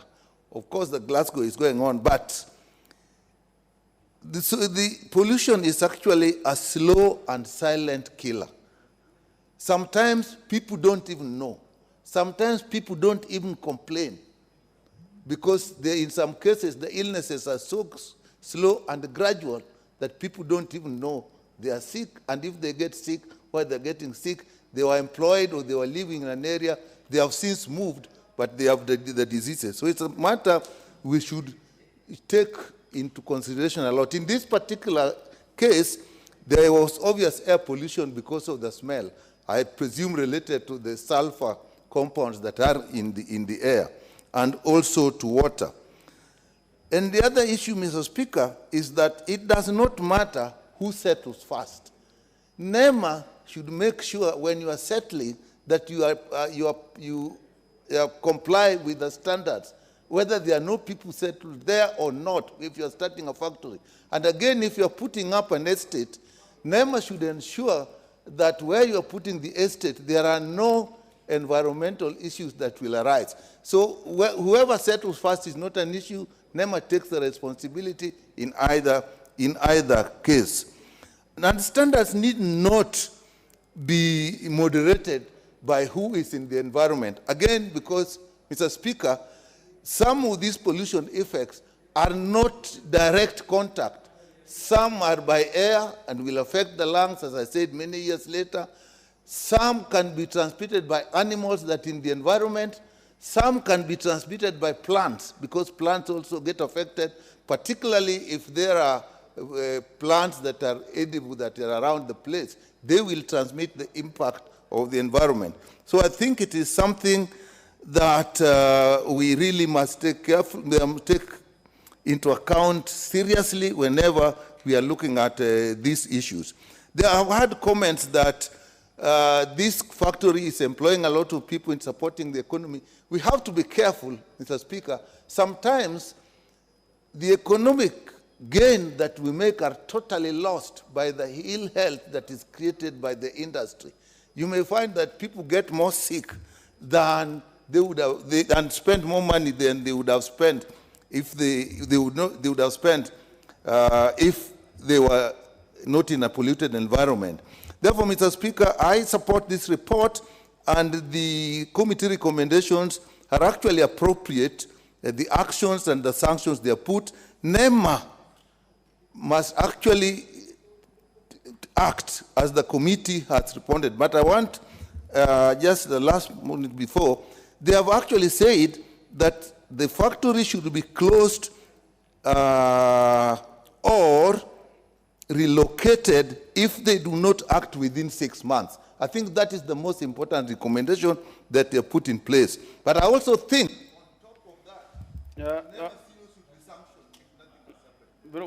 Honorable 𝙏𝙗𝘀 and then we shall have Honorable Olekenta, the chair. Thank you, Speaker, for giving me this opportunity to comment on this particular report. Upfront, Mr. Speaker, I would like to say I was once a member of this committee, and I remember we started this as my chairman there, Honorable Olekenta. This particular case came up when I was still also a member of that committee, and I can see I want to commend the committee for finally bringing a report to the floor. I want to say, Mr. Speaker, sir, this particular issue has been really emotive. I think that's been in the media. Even at one time, there were a lot of accusations here and there. But I think the committee have done their best to bring a report to this floor. First, the biggest, the two protagonists, the Elderman Properties, or Building Properties Limited, and the London Distillers. These are two companies who are actually doing various things. One is the housing, and the other one is producing distilling alcohol and other issues. I think the biggest, Mr. Speaker, the biggest responsibility lies with NEMA. NEMA is vested to protect the environment, wholesome. That is to protect the water, to protect the air and everything, and also the pollution, which can both in the water and in the air.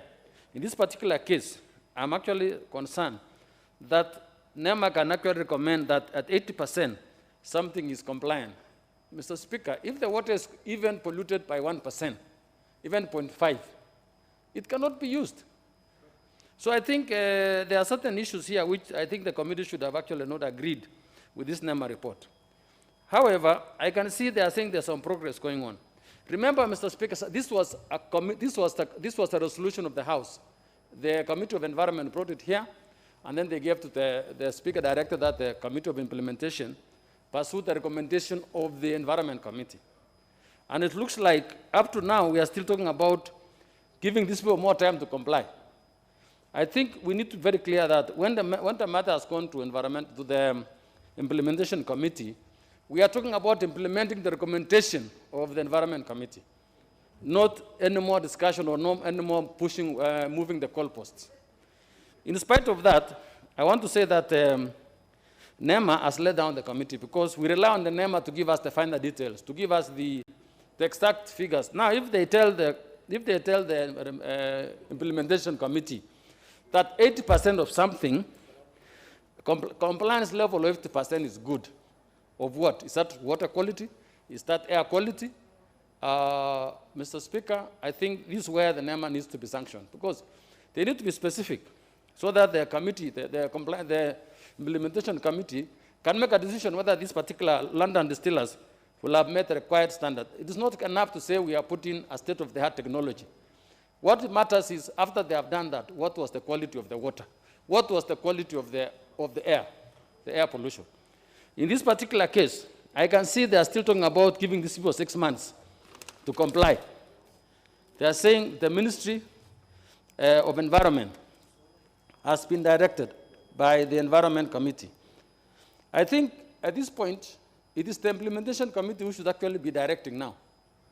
Mr. Speaker, I don't know what the chair talks about because here they're referring again back to the Environment Committee, to the Developmental Committee of Environment, and yet they had already done their proposal to the floor, the Speaker directed that the implementation committee now carry out implementation of those. So it cannot go back again to them. So I think this is an area which the committee could have improved on it so that we don't have a case where we are not very clear we should implement what. And I think also in future, we should not allow properties, any property, anything, factories or anything, which is not complying with the NEMA set regulations. So that we should not be actually casing. This casing now at, oh, this one should have done that, oh, this one is actually affecting me.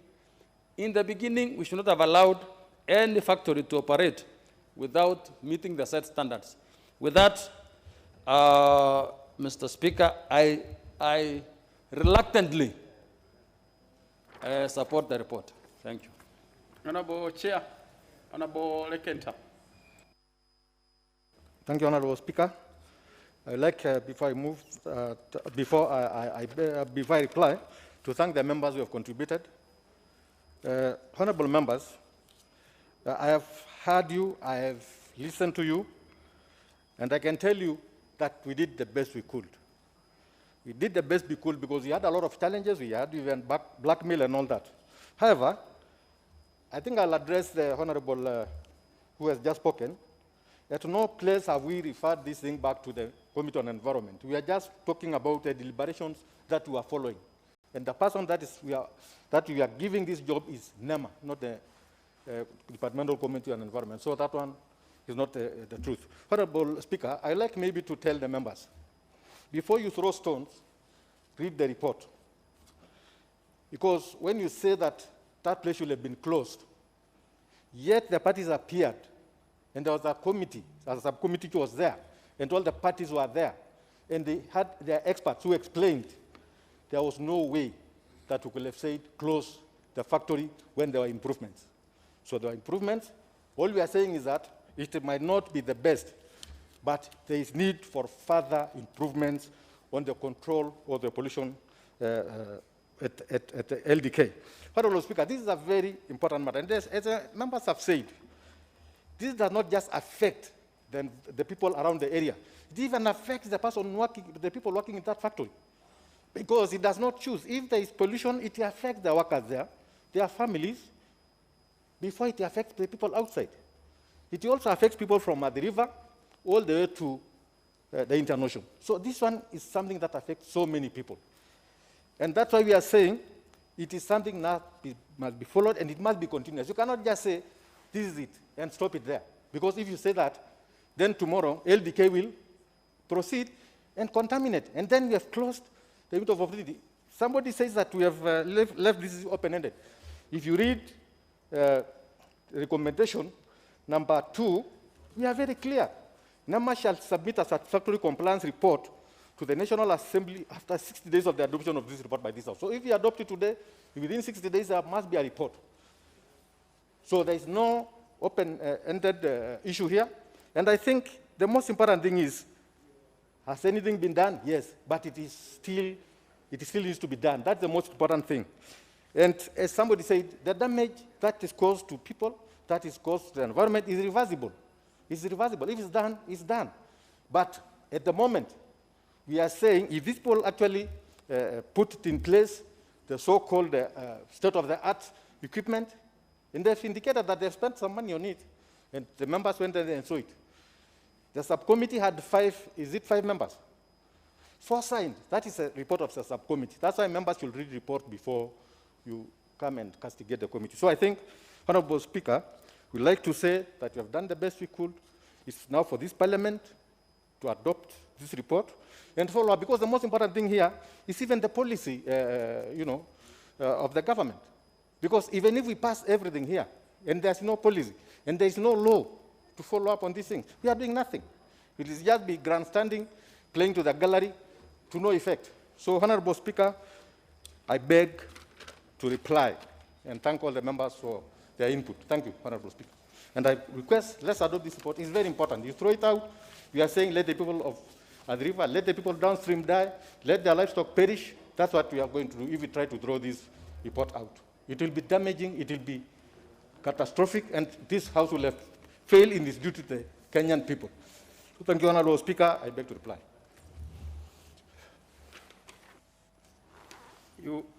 Sorry. Finally, Honorable Speaker, I beg to move that the putting of the question be deferred under Standing Order 53.3. Thank you, Honorable Speaker. Very well, Honorable Chair, Honorable Olekenta, we shall pay putting the question on that particular matter until a subsequent time when that should be scheduled by the House Business Committee. Next order.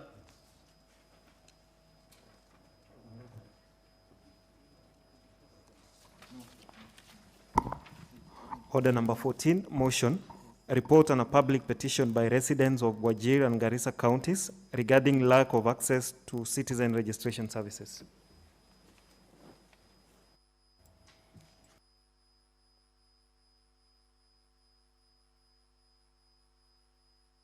Honorable Member, this is the resumption of debate that had been moved, but the seconder, who is Honorable Makari Muru, was seconding and had not actually finalized the seconding. He had a balance of 3 minutes. Honorable Makari Muru isn't in. Honorable Chair, really, the person who was seconding, who was on the floor, is not you. Is Honorable Makari Muru. And I'm unable to assume the two are the same person. So Makari Muru isn't here. That is not fatal to this item, really. It is not fatal, but we cannot proceed until that seconding is done. And it cannot be done by you, particularly because Makari Muru had started halfway. And I'm not able to substitute Makari Muru with you halfway. And particularly in the absence of anything in writing. So we'll pay that until that is rescheduled by the House Business Committee. Next order. Order number 15, the Radiographers Bill, National Assembly Bill number 47 of 2019, a second reading. Chairperson, Departmental Committee on Health. The whip, you seem to be knowing where the chair is for health. Now, the chair isn't here, and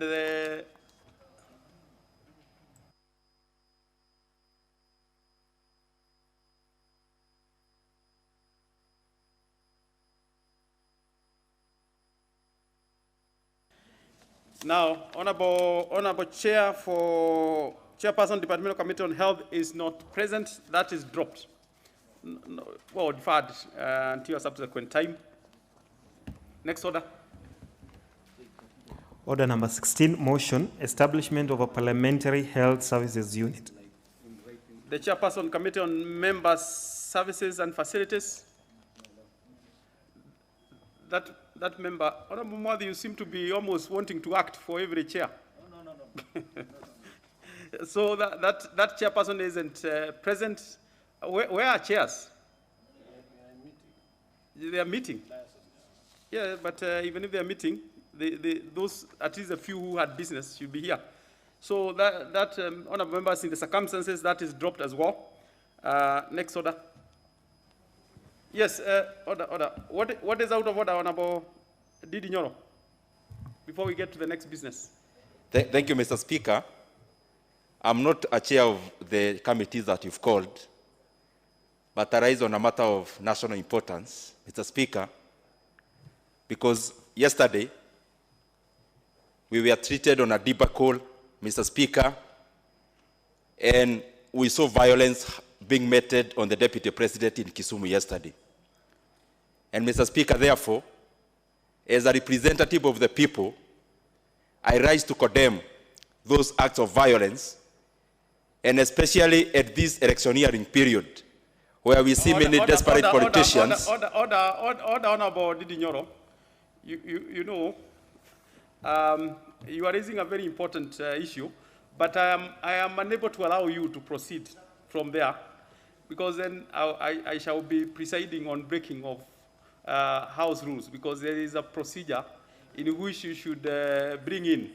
And that is not to stop you from bringing it in, but please use the right route, and I'm sure you'll have the opportunity to speak to it in that route. Order body Nyoro, I'm sure you're well advised. Next order. What was I dealing with? Next order.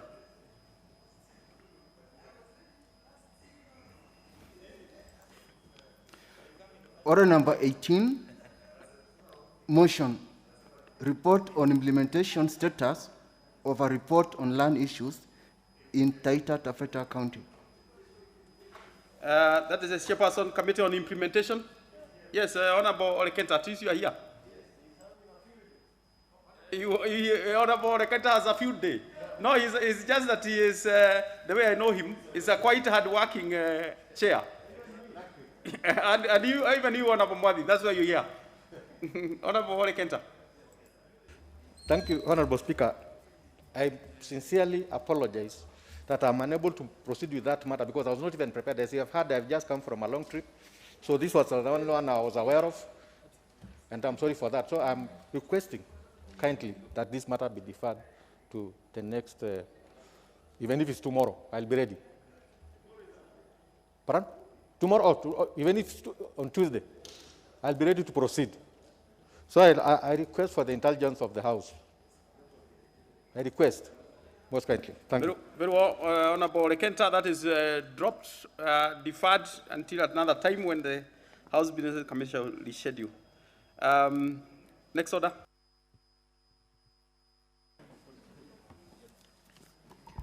Order number 19, the National Cohesion and Peace Building Bill, Senate Bill number 35 of 2018, second reading. Chairperson, Committee on Implementation? Still? No. No, the Chairperson, Committee on National Cohesion and Equal Opportunity. The Chair is not here as well. That is dropped until a subsequent time. Next order.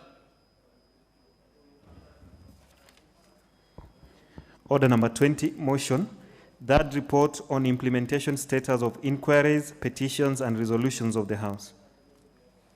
The Chairperson, Committee on Implementation. Honorable Speaker, I'm still requesting for the House intelligence on this one because I'm equally not prepared today. So I'm requesting that it be deferred, even if it's up to Tuesday. Honorable members, that is also deferred in the circumstances. Thank you. Next order.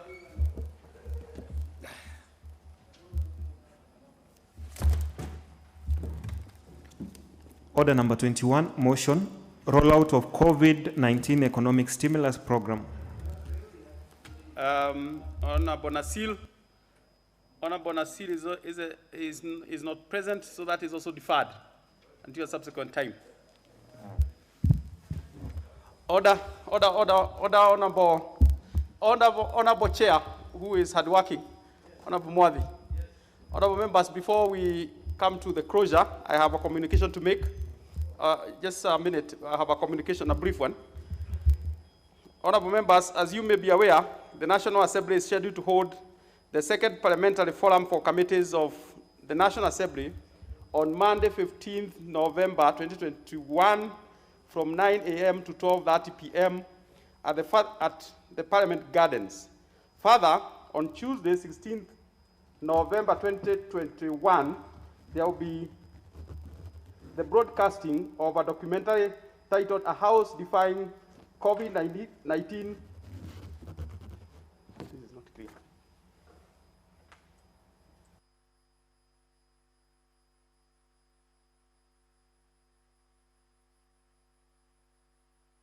Honorable members, this communication has to be a bit clear, so we'll communicate later.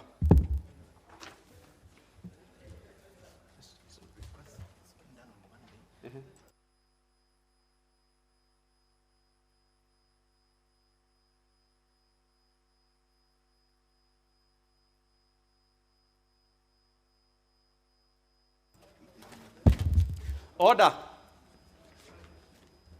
Who is this member? Honorable Nyoro. You have to wait for the speaker to end the communication, not to move. Honorable members, Light Honorable Martin Nyoga, MP Speaker of EAL, will grace the occasion as a chief guest. Honorable members, committees remain a critical source of the core business of the House, besides being a key link with the stakeholders and the general public through the many public participation processes. Honorable members, it is for this reason that the Liaison Committee has organized a second forum to showcase the work of the committees of the National Assembly, to foster outreach and to encourage citizen engagement in a wide range of activities of committees. During this forum, the chairpersons of committees will make presentations concerning the mandates of their respective committees, highlighting key milestones and sharing reflections on the challenges faced during the period under review. Honorable members, the committee performances reports of the period October 2019 and 2021 will also be launched.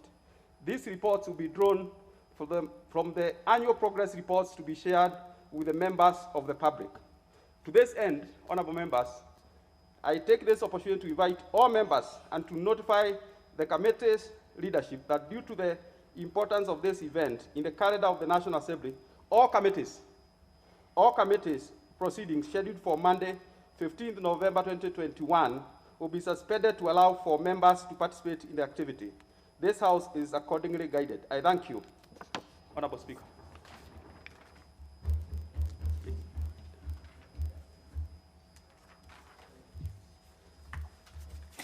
It is important for the members to note the dates. I had confused the dates, so honorable members, please note Monday, 15th November 2021. Honorable members, and the time being 5:55 p.m., this House starts adjourned until Tuesday, November 16th, 2021 at 2:30 p.m.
Next question is by the member for Kwale, the Honorable Suleika Hassan, who has requested for the question to be deferred, and the request is acceded to. The next question is by the member for Homa Bay Town, the Honorable Kaluma, who has requested that the question be asked on his behalf by the Honorable Odo. Thank you, Honorable Speaker. I stand to ask question 283/2021 on behalf Honorable Peter Kaluma, MP. And the question is directed to the Teacher Service Commission. Number one, could the Commission provide details of all teachers employed during the last recruitment exercise and explain why no applicant from Homa Bay sub-county were recruited despite being qualified? Two, Could the Commission avail the grading criteria set for the employment of teachers and explain why internship was conferred and due weight, yet the opportunity for internship was only available for a few teachers against the very many qualified and interested teachers? Number 3, could the Commission provide the steps taken to ensure that teachers are employed on first to graduate, first to be employed basis? Thank you, Honorable Speaker. He has asked for a written reply, so the question will be forwarded to the Teacher Service Commission for the same. The next question is by the member for Soy, the Honorable 𝙏𝙗𝙬𝙧.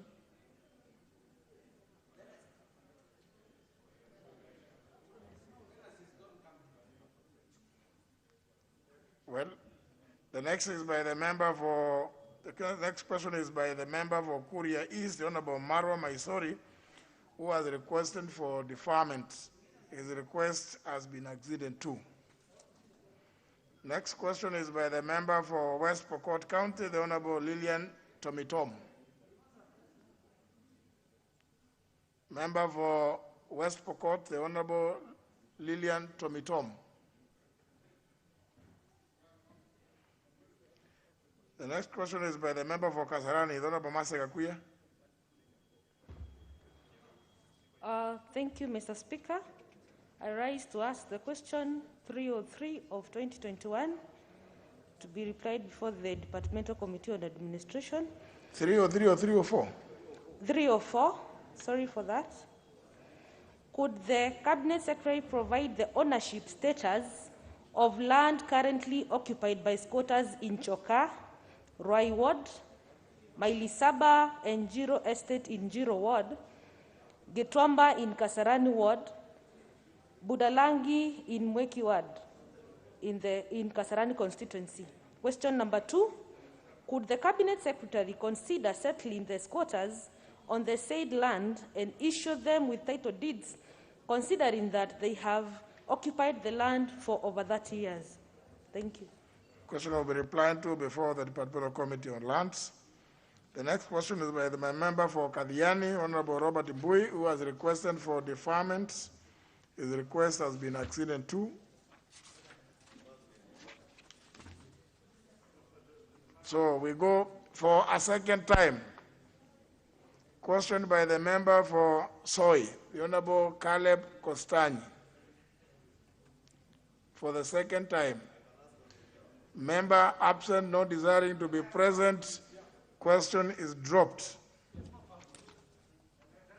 The next question is by the member for West Pokot, the diminutive Honorable Lillian Tomitom. Member for West Pokot.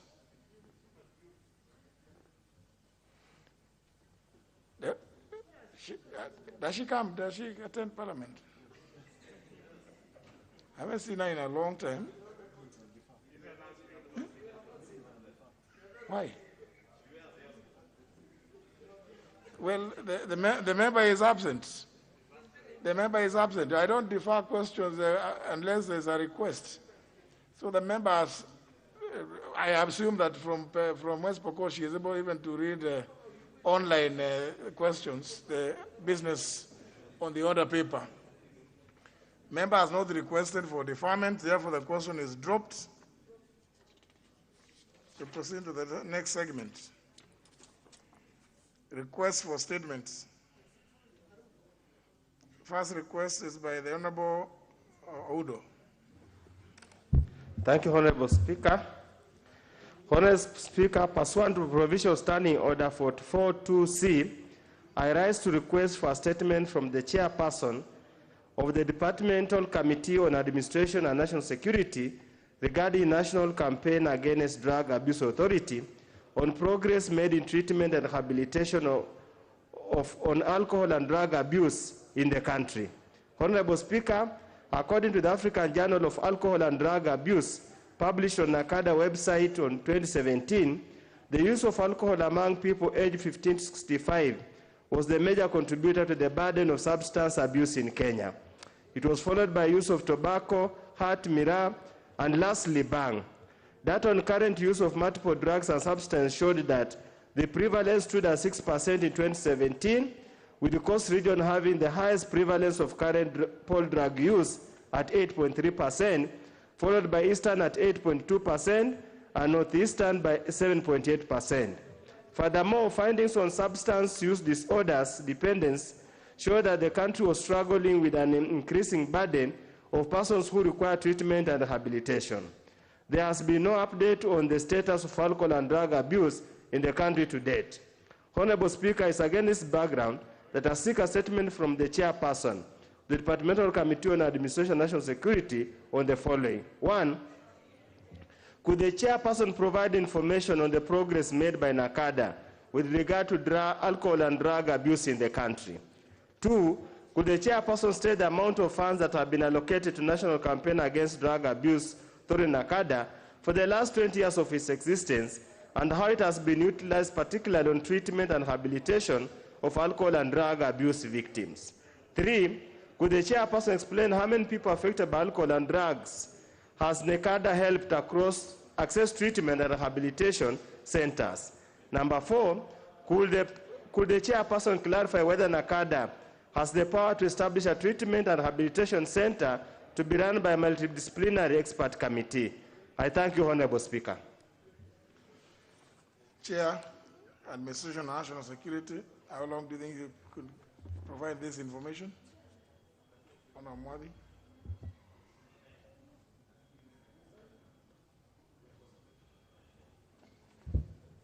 Thank you, Honorable Speaker. Right. Thank you, Honorable Speaker. Honorable Speaker, I think I should be able to get a response from that.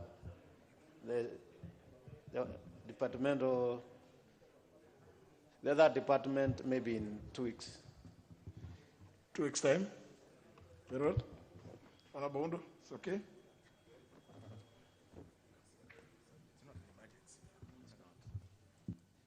Honorable Speaker, that's in order. I hope it will be, because the menace of drug abuse is now becoming a national crisis, especially among the young people during this time of COVID pandemic and economic hardships. We need to find a solution to it as soon as yesterday. Thank you, Honorable Speaker.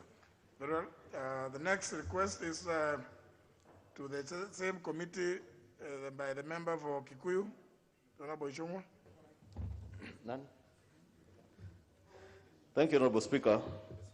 Honorable Speaker, pursuant to the provision of Standing Order 442C, I rise to request a statement from the chairperson of the Departmental Committee on Administration and National Security concerning the illegal arrest and detention of one Mr. Harun Aidin, a Turkish national and business person. Honorable Speaker, on the 7th August 2021, police officers arrested one Mr. Harun Aidin, a Turkish national, at Wilson Airport in Nairobi upon his arrival from a trip to the Republic of Uganda. He was said to have been part of a delegation that included the Deputy President of the Republic of Kenya. Additionally, he was in possession of a valid 3-year Kenyan work permit issued by the government of Kenya. Honorable Speaker, Mr. Aidin was held in detention and in a state of incommunicado, where he was denied access to his advocates and officials from the Turkish embassy who wanted to ascertain his condition and get clarity on the circumstances that led to his arrest. Mr. Aidin was therefore thereafter purportedly released and allowed to travel out of the country on the 9th of August 2021. Honorable Speaker, it is against this background that I seek a statement from the chairperson of the Departmental Committee on Administration and National Security on the following. 1, what are the circumstances that led to the arrest and detention of Mr. Harun Aidin from Saturday 7th August 2021 to Monday 9th August 2021, being held beyond the 48 hours stipulated in our laws? 2, why was he denied access to his lawyers, and more importantly, to officials from the Turkish embassy, his country of origin, during this period of his illegal arrest and detention? 3, what specific issues led to Mr. Aydin leaving the country, and was the departure voluntary or not, and why was he asked to leave?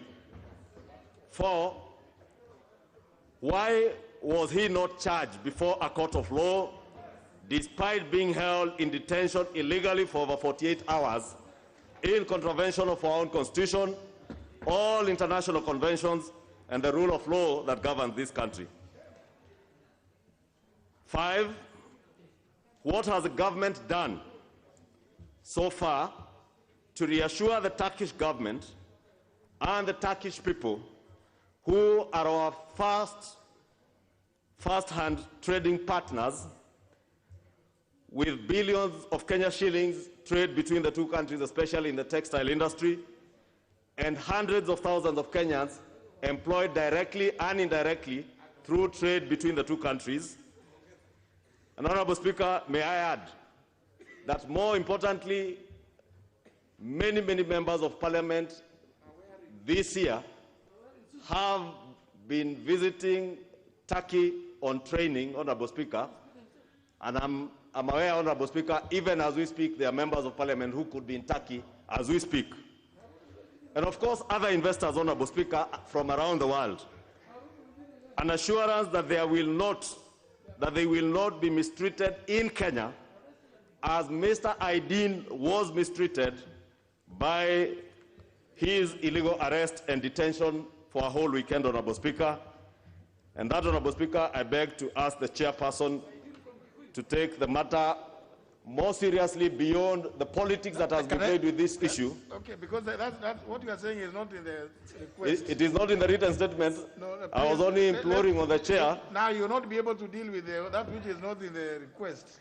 So let Honorable Mwadi tell us how soon. Thank you, Honorable Speaker. Thank you, Honorable Speaker. Honorable Speaker, I may not be able to deal with the issues of MPs visiting Turkey, and that has been happening, not only Turkey, but many other countries where they go for training. And I don't think we need to connect that with what you're asking. But I want to confirm that I have heard you. Tomorrow I'm meeting with the CS. I'll bring it to his attention. And inside 2 weeks, Honorable Speaker, I'll be able to bring that response.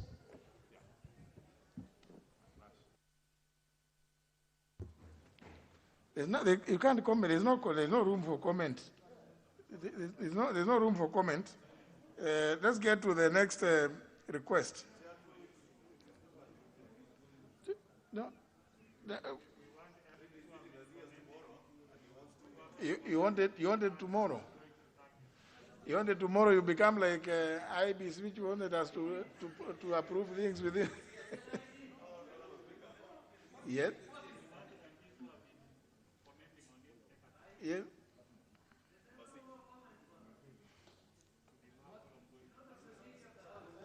You'll be given it.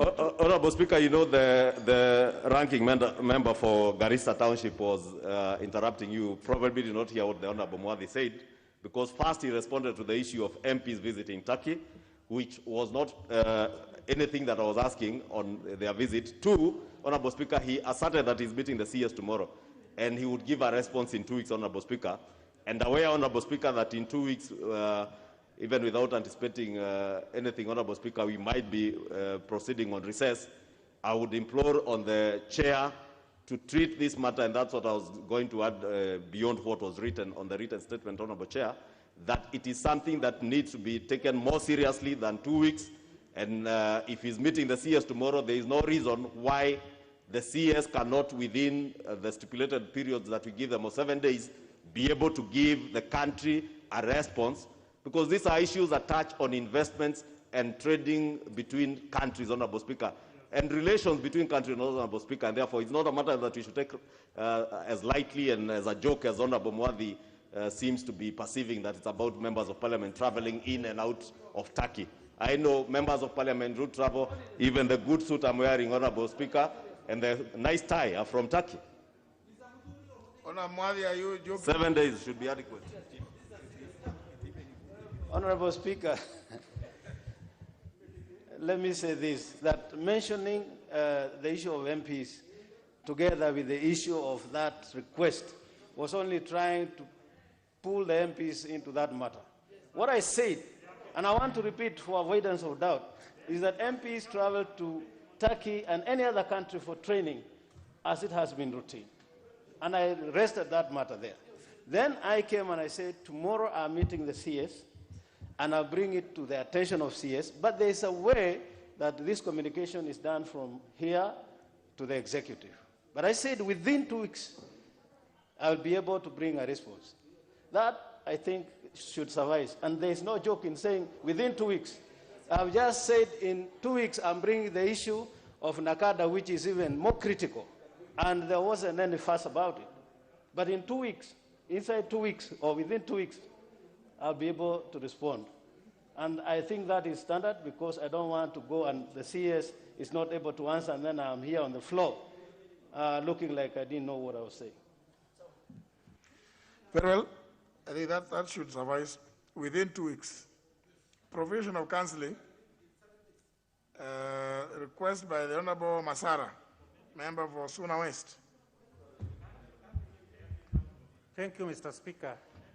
Mr. Speaker, pursuant to the provisions of Standing Order 42C, I rise to request for a statement from the chairperson of the Departmental Committee on Administration and National Security regarding the provision of counseling and psychosocial support services to the police officers.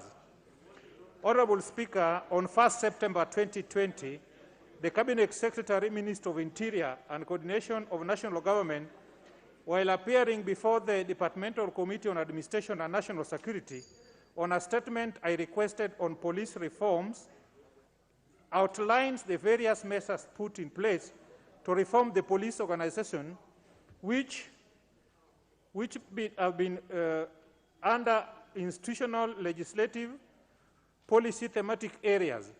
Among the measures outlined by the ministry included the development of counseling policy to provide the framework for undertaking psychosocial support and counseling services to the police officers, establishment of Directorate of Chaplaincy, counseling and social support to oversee the services, and establish a pilot counseling and rehabilitation center in Ruaraka, Nairobi. Mr. Honorable Speaker, unfortunately, the measures as outlined by the Cabinet Secretary are yet to be rolled out, and many police officers continue to suffer. This, among others, had led to numerous incidences of suicide, murder, desertions of duties, drunkenness. It is against this background that I request for statement from the chairperson, Departmental Committee on Administration and National Security. In the statement, the chairperson should address the following. 1, why the ministry is taking inordinately long to implement measures to address psychosocial support and counseling in the police service as outlined by the Cabinet Secretary on 1st September 2020. 2, when will the recently established counseling and rehabilitation center, which was to be located in Ruaraka, Nairobi, be made operational, and are there plans to establish more such centers across the country? Thank you, Mr. Speaker. Chair Mwadi. Thank you, Honorable Speaker. And the Honorable Member is a member of the committee. And this morning we had commissioners from National Police Service Commission, and those were the issues that we were discussing. And we are meeting them again on 25th of this month.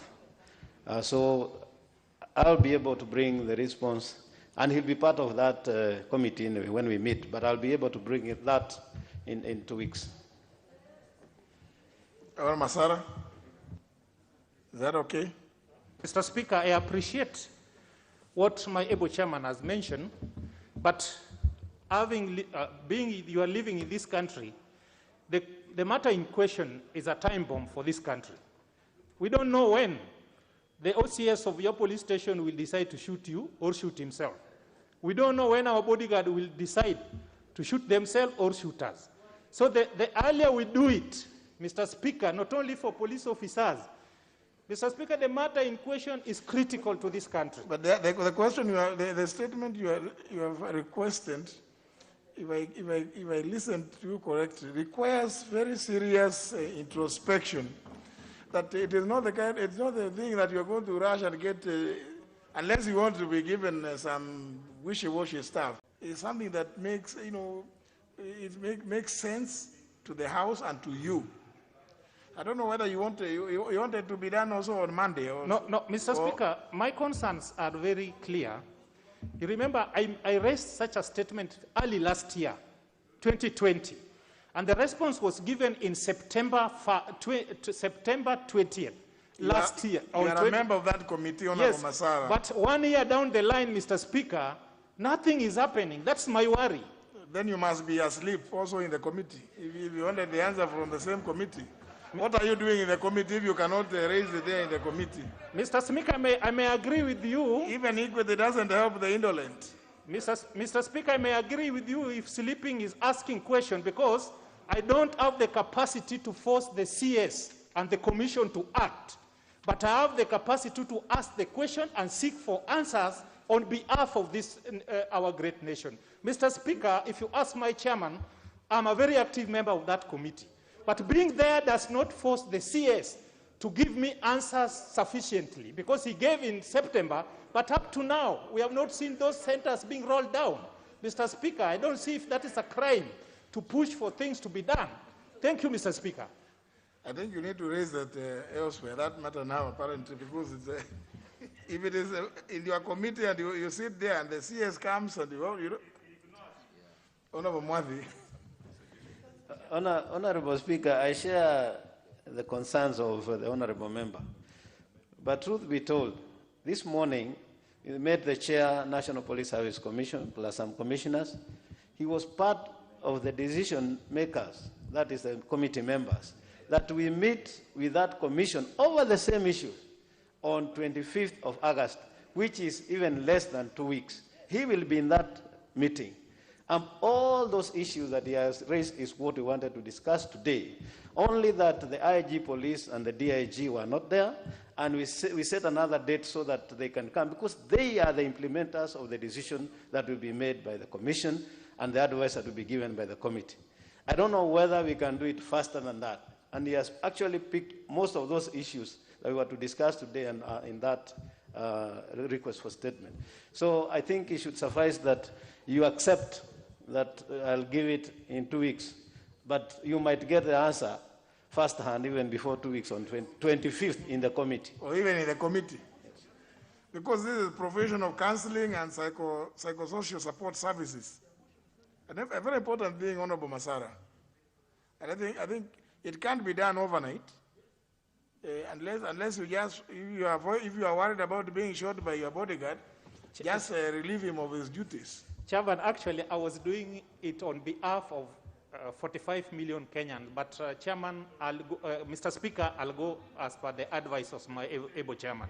Thank you. Very well. The next two requests at the request of the members, the Honorable Yusuf Hassan, member for Kamukunji, who was to seek a statement on the status of the United States troops within the Kenyan territory. He requested for his deferment on account of his inability to be present today. Then the other request is by the Honorable John Juguna Wanjiku, member for Kiambaa, on the construction of the Nairobi, it says Southern Bypass. He has indicated that he is unable to be present and requested for deferment. The two requests have been acceded to, and therefore they are deferred.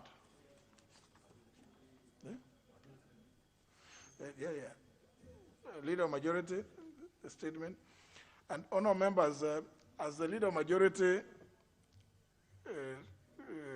reads out the statement on behalf of the House Business Committee, indicating what business is coming up next week. Just yesterday, is a member who says that he's not aware, he has never heard that the issue of which questions are to be answered being raised. That we have done for the longest time. So if members really care to listen, they would know that on Thursday, the Leader Majority always gives indication as to what business will be there on Tuesday and what questions, what cabinet secretaries will be appearing to answer which questions and asked by who.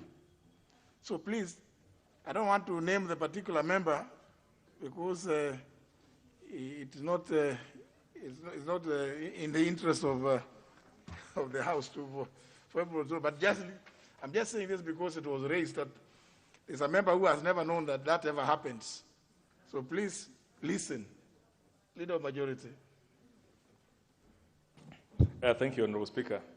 Honorable Speaker, pursuant to the provisions of Standing Order number 44-2A, I rise to give the following statement on behalf of the House Business Committee, which met on Tuesday, 10th of August 2021, to prioritize the business for consideration. Honorable Speaker, let me take this opportunity first of all to commend the committees for expediting the business that had been pending before them during the recent recess period. And I know that was a rather involving task, but I've seen quite a number of the reports that have been tabled, which is a good indicator that we are cleaning up on all the outstanding business. Honorable Speaker, on Tuesday next week, the following business has been scheduled for consideration. And one, at the Committee of the Whole House, we'll be looking at the National Hospital Insurance Fund Amendment Bill of 2021, subject to its completion this afternoon. The Foreign Service Bill of 2021, which has already gone through the second reading, and the Waqf Bill of 2019. Then, at the second reading, we will also be looking at the continuation of debate on the Irrigation Amendment Bill of 2021, the Health Laws Amendment Bill 2021, and the National Cohesion and Peace Building Bill, which is the Senate Bill number 35 of 2018.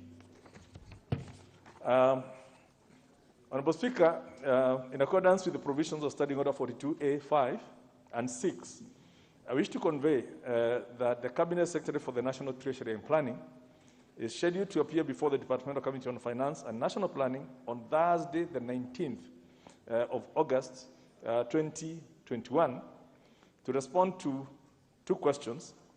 Question number 214 of 2021 by the Honorable Ronald Tonui, MP, regarding the recent changes to the Civil Servants Pension Scheme, who are entitled and how the benefits are calculated. And second question, number 255 of 2021 by the Honorable David Ochieng, MP, on number of privatizations that have been conducted since the establishment of the Privatization Commission and the privatization processes of National Bank and the state-owned sugar factories. Honorable Speaker, the House Business Committee will reconvene on Tuesday, the 17th of August, 2021, to schedule the business for the rest of the week. And I wish to lay this statement on the table of the House. Yeah, Honorable Duale, what is the point of order? Speaker, nothing much. Speaker, I want to thank the Leader of Majority.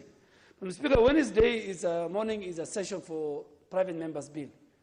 And Mr. Speaker, we're having a problem because some of our bills are at the bottom. And then when in the morning we come here, we are told the members who had the previous bills either are not prepared or they have no seconder.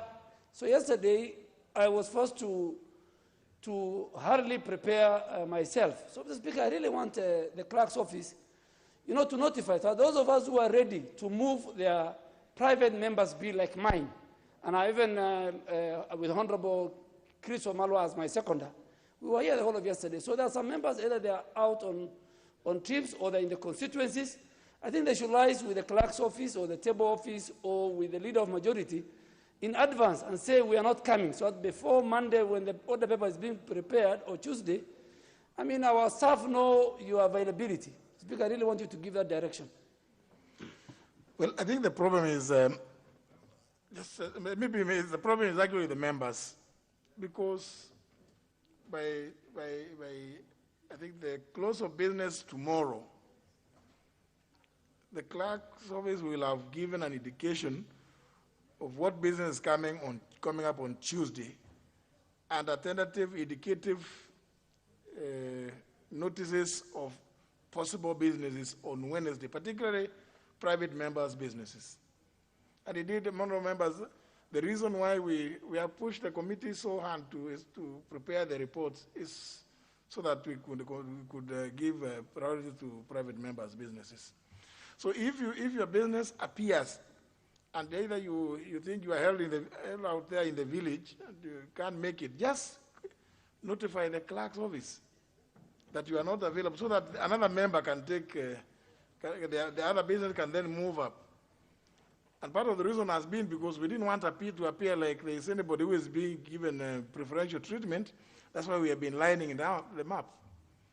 So please, if you read, but it's important, first of all, to read the clerk's message notification on, it's called the Bunge something.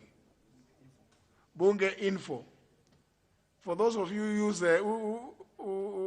of course, the only ones who will be having difficulties are the ones with the Mulika Mwizi. I don't know whether it shows. It shows even Mulika Mwizi. So everybody then should be. So it's like the one Honorable Koloshi is used. So please let everybody read that. And if your business is appearing and you are not available or you are not ready, there's no problem in you not being ready and saying so. So that then the other person, the next person can be notified by the clerk's office and they will prepare, as Honorable Dwele has just said. So I mean, this is just a matter of decorum and helping us to be better so that everybody is able to plan. And there are very many private members' businesses, bills which are pending. Honorable Pukose. Thank you, Honorable Speaker. Honorable Speaker, a few weeks ago you gave the Committee on Health on the bill on Kenya Food and Drug Authority that they present a progressive report. Last week you also talked to the chair to expedite and bring the report. I've been meeting them in the corridors. They tell me the report is ready, but there was a change of clerk. So I think that there were changes in terms of clerks. So I think, Honorable Speaker, I would really appreciate if the report can be tabled so that my bill can move forward, because it is a bill that has stayed long. Secondly, Honorable Speaker, just not on a very serious matter, but you know when members are not in the House, I think they seek your permission. I'm seeing the mainstream ODM is missing on the other side, except maybe the outsiders of ODM, those outsiders. But the mainstream ODM guys are missing. I don't know where, after the Mombasa trip, I don't know whether they have sought your permission or what is happening to be absent, because I see Honorable Unda is carrying the hand, but it's not mainstream ODM. So, and Honorable Atandi is also not mainstream ODM. But the mainstream ODM, they are not there. These are who are mainstream and who are peripheral members of Honorable Udo, you are peripheral. Before I go to that, Honorable Speaker, I just want to raise a point of concern. On 1st July, Honorable Speaker, I rose here to ask for a request for a statement to the Departmental Committee of Finance and National Planning concerning Kenya Transport and Logistics Network. As typical, we were given 2 weeks, and I would suppose, fine, we went for a short recess, I would suppose by now, Honorable Speaker, the 2 weeks has lapsed. Unfortunately, I don't see the chair, but I'd seen the vice chair of the committee. I hope somebody will shed light when I'm likely to get that answer. Second, Honorable Speaker, sometimes in March, I asked also a question to the Transport Committee concerning the airstrip in Funyula constituency called Papindege. Up to now, I have never received an answer, because the last time I appeared before the committee, they told me there had been a mix-up. The question was not referred to the ministry to provide an answer. I hope there could be some movement in the two matters, because the matter that needs to be concluded before probably we break for another short recess, or we get into the murky field of business. Finally, Honorable Speaker, ODM, unlike other parties, we have no fringe members. we only have one ODM members. As you are aware, Honorable Speaker, our colleague, Honorable Kajwang, and Senator Kajwang lost her parent. The burial is tomorrow. So naturally, out of being compassionate to our colleague, number of our colleagues have already traveled. Some of us will travel tomorrow because we could not have left the house deserted, because some of us are permanent features of this house. Our absence is always felt. That's why we remain. So there's basically nothing untoward about it. Most of us have traveled to console with our colleague. Thank you, Honorable Speaker. Honorable Ishongwa, but the issue by the Honorable Oudo, where is the Honorable, now of course the Honorable Wanga is mainstream. She is not in. She's mainstream. Then the Honorable Waihenya. Atandi is peripheral.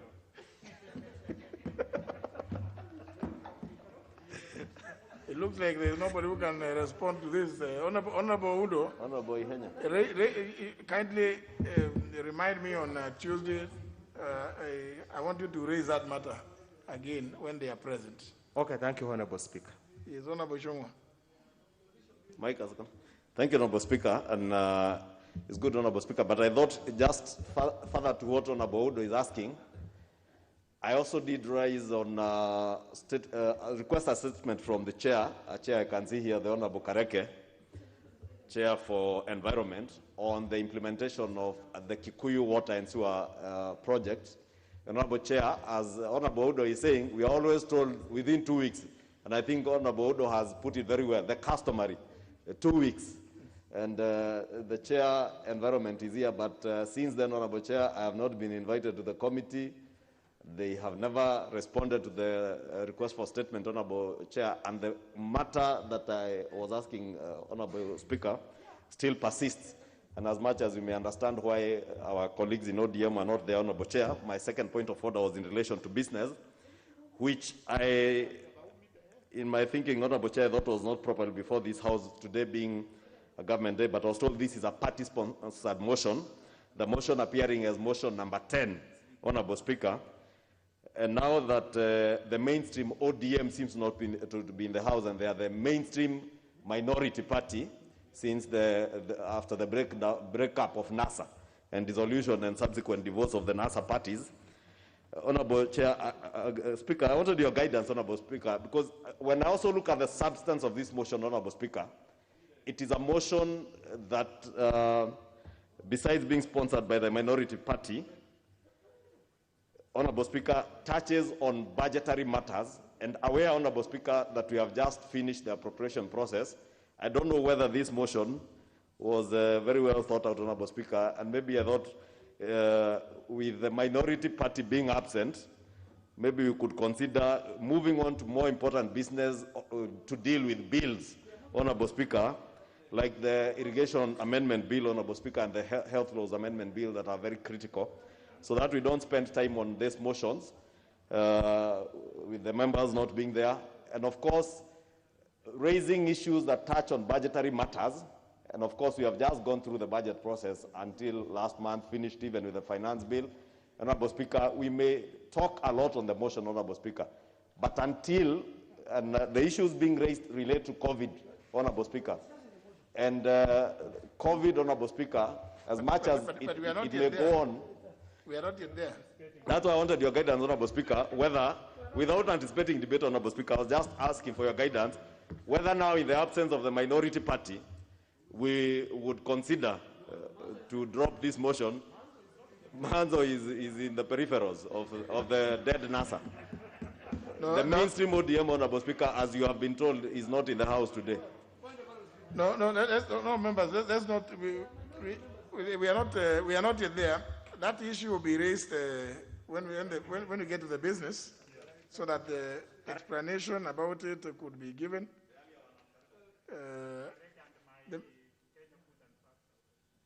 Maybe we could.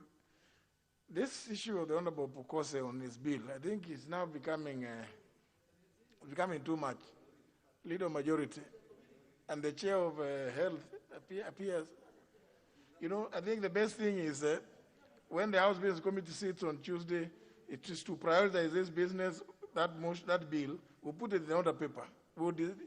And just to remind the committees that a committee cannot sit on a bill that has been published, and as a consequence, they deny the mover the right to have it debated in the House, and the House to make a decision one way or other. So now that this appears to be, I think it's not right. It will be dealt with, Honorable Focus. We'll have it put in the order paper. The clerk to remind to House Business Committee. Honorable Kareke, maybe we could allow the Honorable Kareke to respond. Thank you, Mr. Speaker. Mr. Speaker, there's an issue which has been raised by the Honorable Kimani Ichung'wah on the statement he sought a while back. But, Mr. Speaker, I want to confirm that I've been in consultation with the Honorable Member around 3 weeks ago, and we decided to defer the issue because it was not available. And we have committed to engage the issue together with the one which was sought yesterday, next week on Tuesday, so that we can be able to have a very conclusive answer to the same, Mr. Speaker. Thank you. Well, Honour Members, before we move to the next order, allow me to indicate that there's a message which I need to present to the House. This being message number 6 of 2021, message from the President on the nomination of persons to the office of member of the Teacher Service Commission, in brackets TSC. Honourable members, pursuant to the Professional Standing Order 42, I wish to convey a message which was received in my office today, Thursday, 12th of August 2021, from His Excellency the President, relating to the nomination of persons for appointment to the offices of member of the Teacher Service Commission. Honourable members, the message conveys that in accordance with the provisions of Article 250, Clause 2, Paragraph B of the Constitution, and the procedure set out in Section 8 of the Teacher Service Commission Act of 2012, as read together with Sections 3 and 5 of the Public Appointments Parliamentary Approval Act of 2011, His Excellency the President, having received the report of the selection panel appointed via the Gazette Notice number 6205 of 2021, has nominated the following persons for appointment as members of the Teacher Service Commission. 1, Dr. Nicodemus Ojuma Anyang. 2, Ms. Christine K. Kahidi. 3, Ms. Sharon Jelagat Kisire. 4, Ms. Anseta G. Wafuho. And 5, Mr. Salesa Adano Abudo. In this regard, His Excellency the President now seeks the approval of the nominations by this House, of the nominees by this House. Honourable members, Sections 7 and 8 of the Teacher Service Commission Act number 20 of 2012 provides as follows, and I read, 7, the President shall, within 7 days of receipt of the names forwarded under subsection 6, nominate 1 person and 8 others for appointment as chairperson and members of the Commission, and forward the names to the National Assembly for approval. 8, the National Assembly shall, within 21 days of its sitting, consider each nomination received under subsection 7 and approve or reject any of them. Close the quotes. In this regard, honourable members, pursuant to the Professional Standing Order 45, I hereby refer the message, together with the report of the selection panel, as well as the curriculum vitae and other testimonials of the nominees, to the Departmental Committee on Education and Research for consideration. Honourable members, conscious of the central role of the Commission in the education sector and noting the unprecedented nature of the early learning and basic education calendar for the years 2020, 2021, and 2022, His Excellency the President has requested the National Assembly to consider the nominees on a priority basis.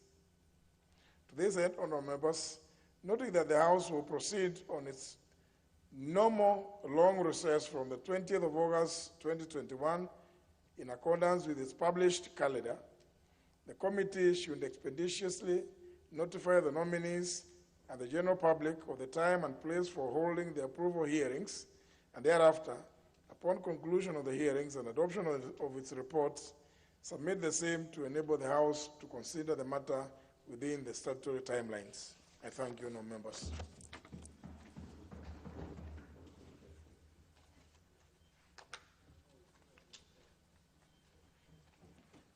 Next. Order number 8, motion. Procurement of external audit services for the Office of the Auditor General for the financial years 2018-2019 and 2019-2020. Question to be put. Honour members. Honour members. Honour members. Debate on this motion was concluded yesterday, and what remained was a question to be put, which I hereby do.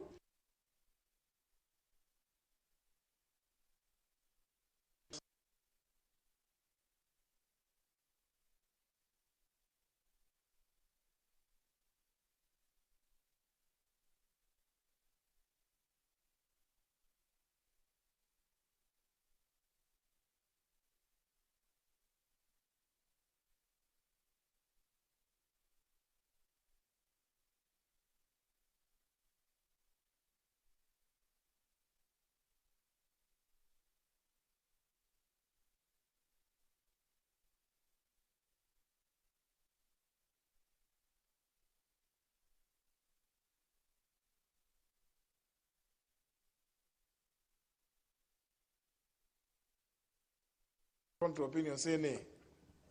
The ayes have it. Next order. Order number 9, the National Hospital Insurance Fund Amendment Bill, National Assembly Bill number 21 of 2021, second reading.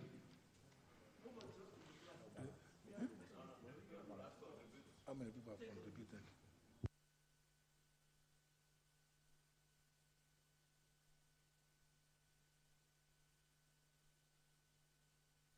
There's nobody who was on the floor, but if I look at the request, there is the Honorable Muchangi, member for Ronyeges. But thank you.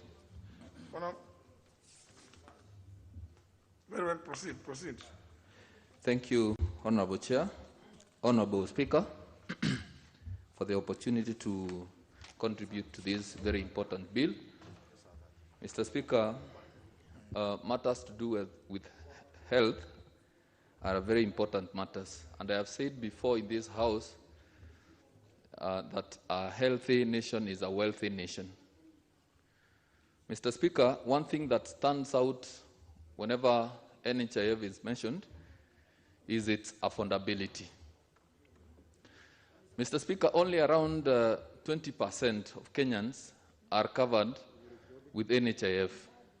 That means over 80% of Kenyans still remain unregistered with NHIF. So the discussion about NHIF is a very important one, and I believe, Mr. Speaker, majority of Kenyans, since when the contributions were raised to 500, were completely unable to pay the amount. So it means, Mr. Speaker, that we must make it affordable for the majority of Kenyans who cannot afford the 500 Kenya shillings, Mr. Speaker. Another thing that stands out very well concerning NHIF, Mr. Speaker, a state officer wants a salary of around 1 million Kenya shillings, pays only around 1,800 Kenya shillings for NHIF, while an ordinary citizen who doesn't have a job is required to pay 500 Kenya shillings. Looking at those figures, Mr. Speaker, there is no correlation. So I think going forward, Mr. Speaker, we have got to consider a way of ensuring that those who earn more pay more for NHIF, while those who cannot afford to pay NHIF because of lack of 500 Kenya shillings, the amount is reduced by half to maybe 250 or 300 Kenya shillings, so that we can make it affordable for all people who really want to be enlisted with NHIF. Mr. Speaker, I also support the idea of allowing the people under the social protection scheme to benefit from this NHIF. Let government pay NHIF for them, because majority of them are old people who don't earn a living, and they fall sick every now and then, and they require medical attention from time to time. That includes, Mr. Speaker, the disabled Kenyans. We have so many of them across the country. Most of them cannot earn anything. So it is very important, Mr. Speaker, if we can allow the people who live with the disabilities to benefit from a health cover that will enable them to access medical services, Mr. Speaker. So with those few remarks, Mr. Speaker, I support this amendment. Thank you. If you have contributed, and you know, because I'm just following the names as they are. Let me just indicate, Honorable Amin, have you contributed? I want to speak. Thank you. Honorable Speaker, thank you for giving me an opportunity to articulate and to contribute on this NHIF Amendment Bill of 2021. Honorable Speaker, universal health care is a critical and a constitutional provision which should be provided to every citizen of this country, and is something and a policy that has been mooted by His Excellency Uhuru Muigai Kenyatta, so that each and every Kenyan can be able to access affordable health care for its citizens. Honorable Speaker, this has been, the attainment of universal health care has been a great challenge for the ordinary Kenyans and even for the well of Kenyans. So the fact that there's a policy and a bill that is being developed with a concept to have every Kenyan covered, a health scheme covering each and every individual in this country, is a prudent and a very important conceptualization of this bill. Honorable Speaker, this bill emphasizes two critical things. It emphasizes the matching grants, which should be provided for by the employer, that the employer contributes an equal amount of money, which will be provided for also by the contributor, so that there is an ample coverage for all those that are working with gainful employment in this sector. Honorable Speaker, this NHIF fund bill for 2021 has not emphasized and is not able to cover for the nearly 8 million or 15 million Kenyans who are not employed gainfully, particularly those in the small sectors, those which are unemployed, have not been able to give provisions for. Honorable Speaker, it is our feeling and is our recommendation that this universal health care should be rolling out not only for those who have been employed and the employer contributing a matching grant, but the entire country and the entire citizens of this country should be covered by this bill. So if there is a loophole in this bill, there should be a provision for those ones that have not been covered by the employer should have an access for it. So there should be an amendment and improvement on this bill in the third reading so that each and every Kenyan can be able to access the universal health care which is emphasized in this bill.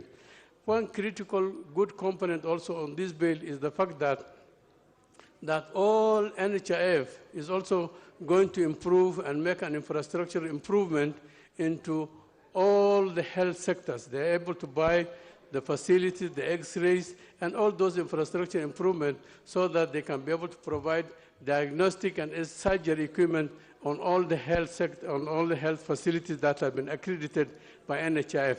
That is a critical way of ensuring that the health facilities that have been accredited by the NHIF Act through the NHIF is having and is able to give ample and good medical care for those individuals that are able to access this facility. Honorable Speaker, one thing that has also not been captured is that the county referral NHIF is not having adequate facilities to cater for surgery, to cater for laboratory, improved laboratory. So one thing that should be emphasized is that all county referral hospitals, which should still be able to be credited by the NHIF bill, should have all the requirements as desired for all the medical attention. Currently, what we have is health facilities in the referral hospital in the counties, which do not have the requisite equipment. It does not have the requisite medical attention. At times, it may not even have a qualified medical practitioners to give the adequate health requirement of its system.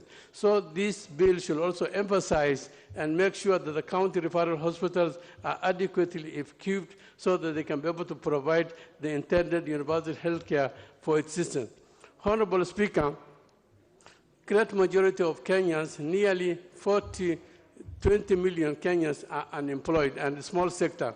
There should be a subsidized contribution which should be provided for to its system, particularly at this lower level and unemployed. One other thing the government has also been rolling out is the fact that they're able to provide the vulnerable people are able to access.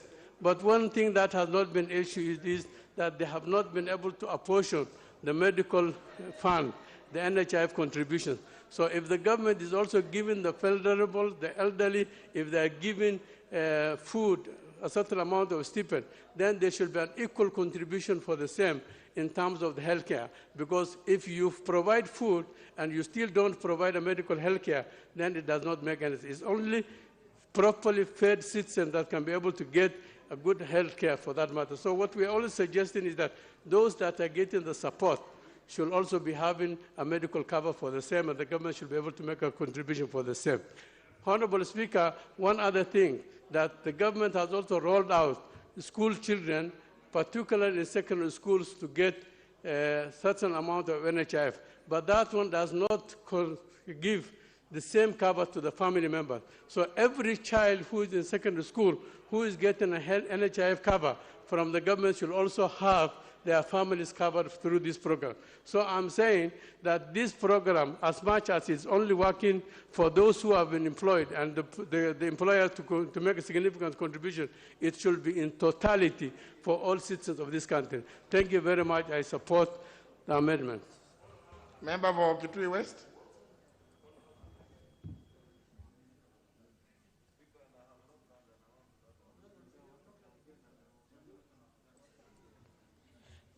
Thank you, Mr. Speaker.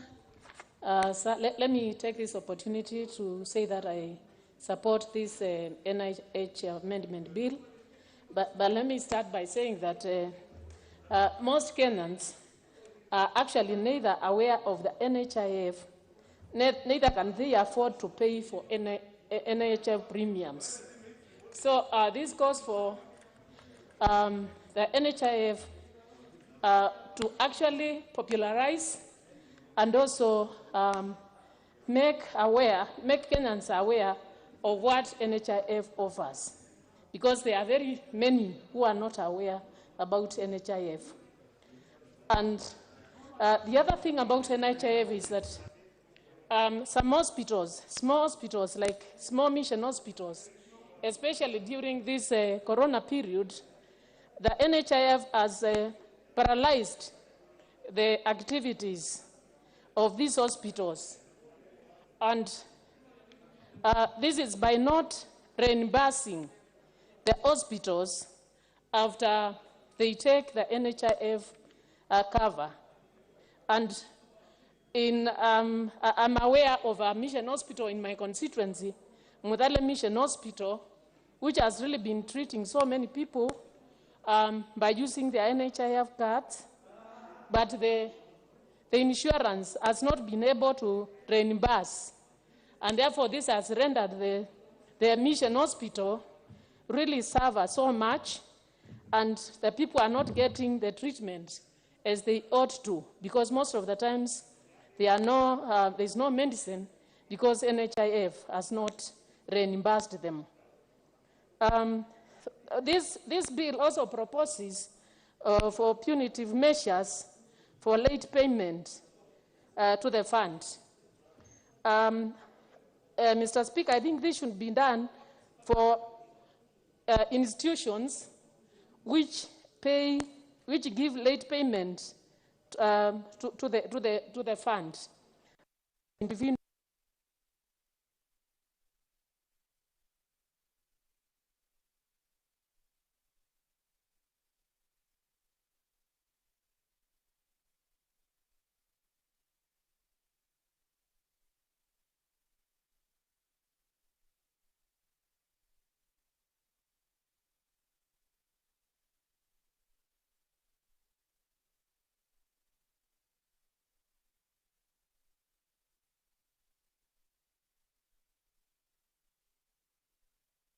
Bill which makes it clear that NHIF is mandatory.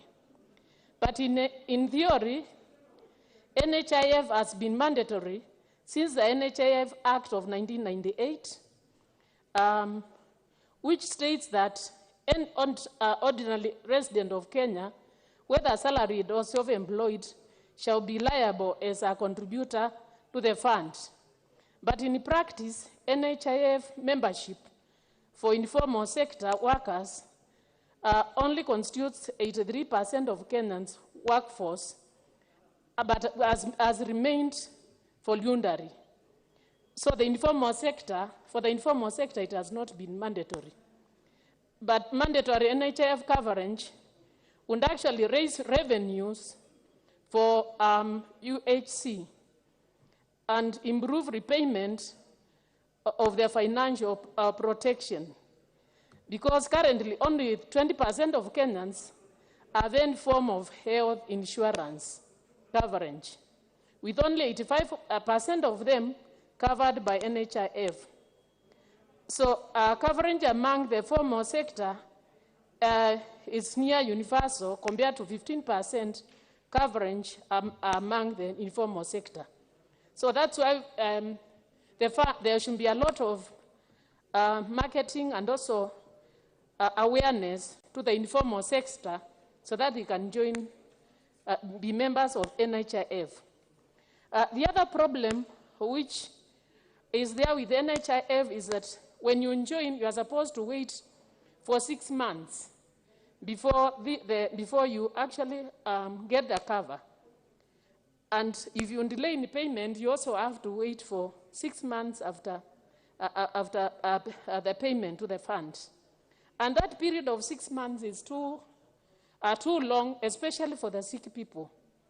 So the waiting period should be reduced from 6 months to even no waiting period, so that people can benefit from this fund.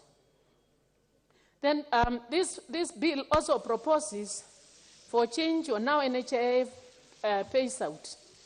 Institutions where clients have both private insurance and NHIF, private insurance providers are required to first exhaust their coverage before NHIF pays the outstanding amounts, subject to the funds being limited. So this is an interesting twist and a reversal of the current practice. When NHIF expanded the benefit package in 2016 to cover outpatient surgeries, radiology, and other services, private insurance companies quickly saw an opportunity. And they stipulated that NHIF act as a primary insurer for co-insured members, therefore bearing the biggest component of medical bills. In many ways, NHIF funds were used to subsidize private insurance. So, Mr. Speaker, NHIF is a very important insurance hospital, for the sick people, but the coverage is so low. So we should have a way of covering more Kenyans, and especially those ones who are the old and the sickly should be treated freely and covered freely by NHIF, so that we improve our health sector and coverage of the people, especially during this time of COVID, where the private insurance is not even covering COVID-19. So with that, Mr. Speaker, I support the amendments. Honorable Kolosh. Thank you, Honorable Speaker. Honorable Speaker, I support the bill, although I have some reservations. And I must admit that I used to work with the National Hospital Insurance Fund. Honorable Speaker, public insurance is such that the healthy should pay for the sick, and of course the rich should pay for the poor. That is how insurance is, some of the principles of insurance.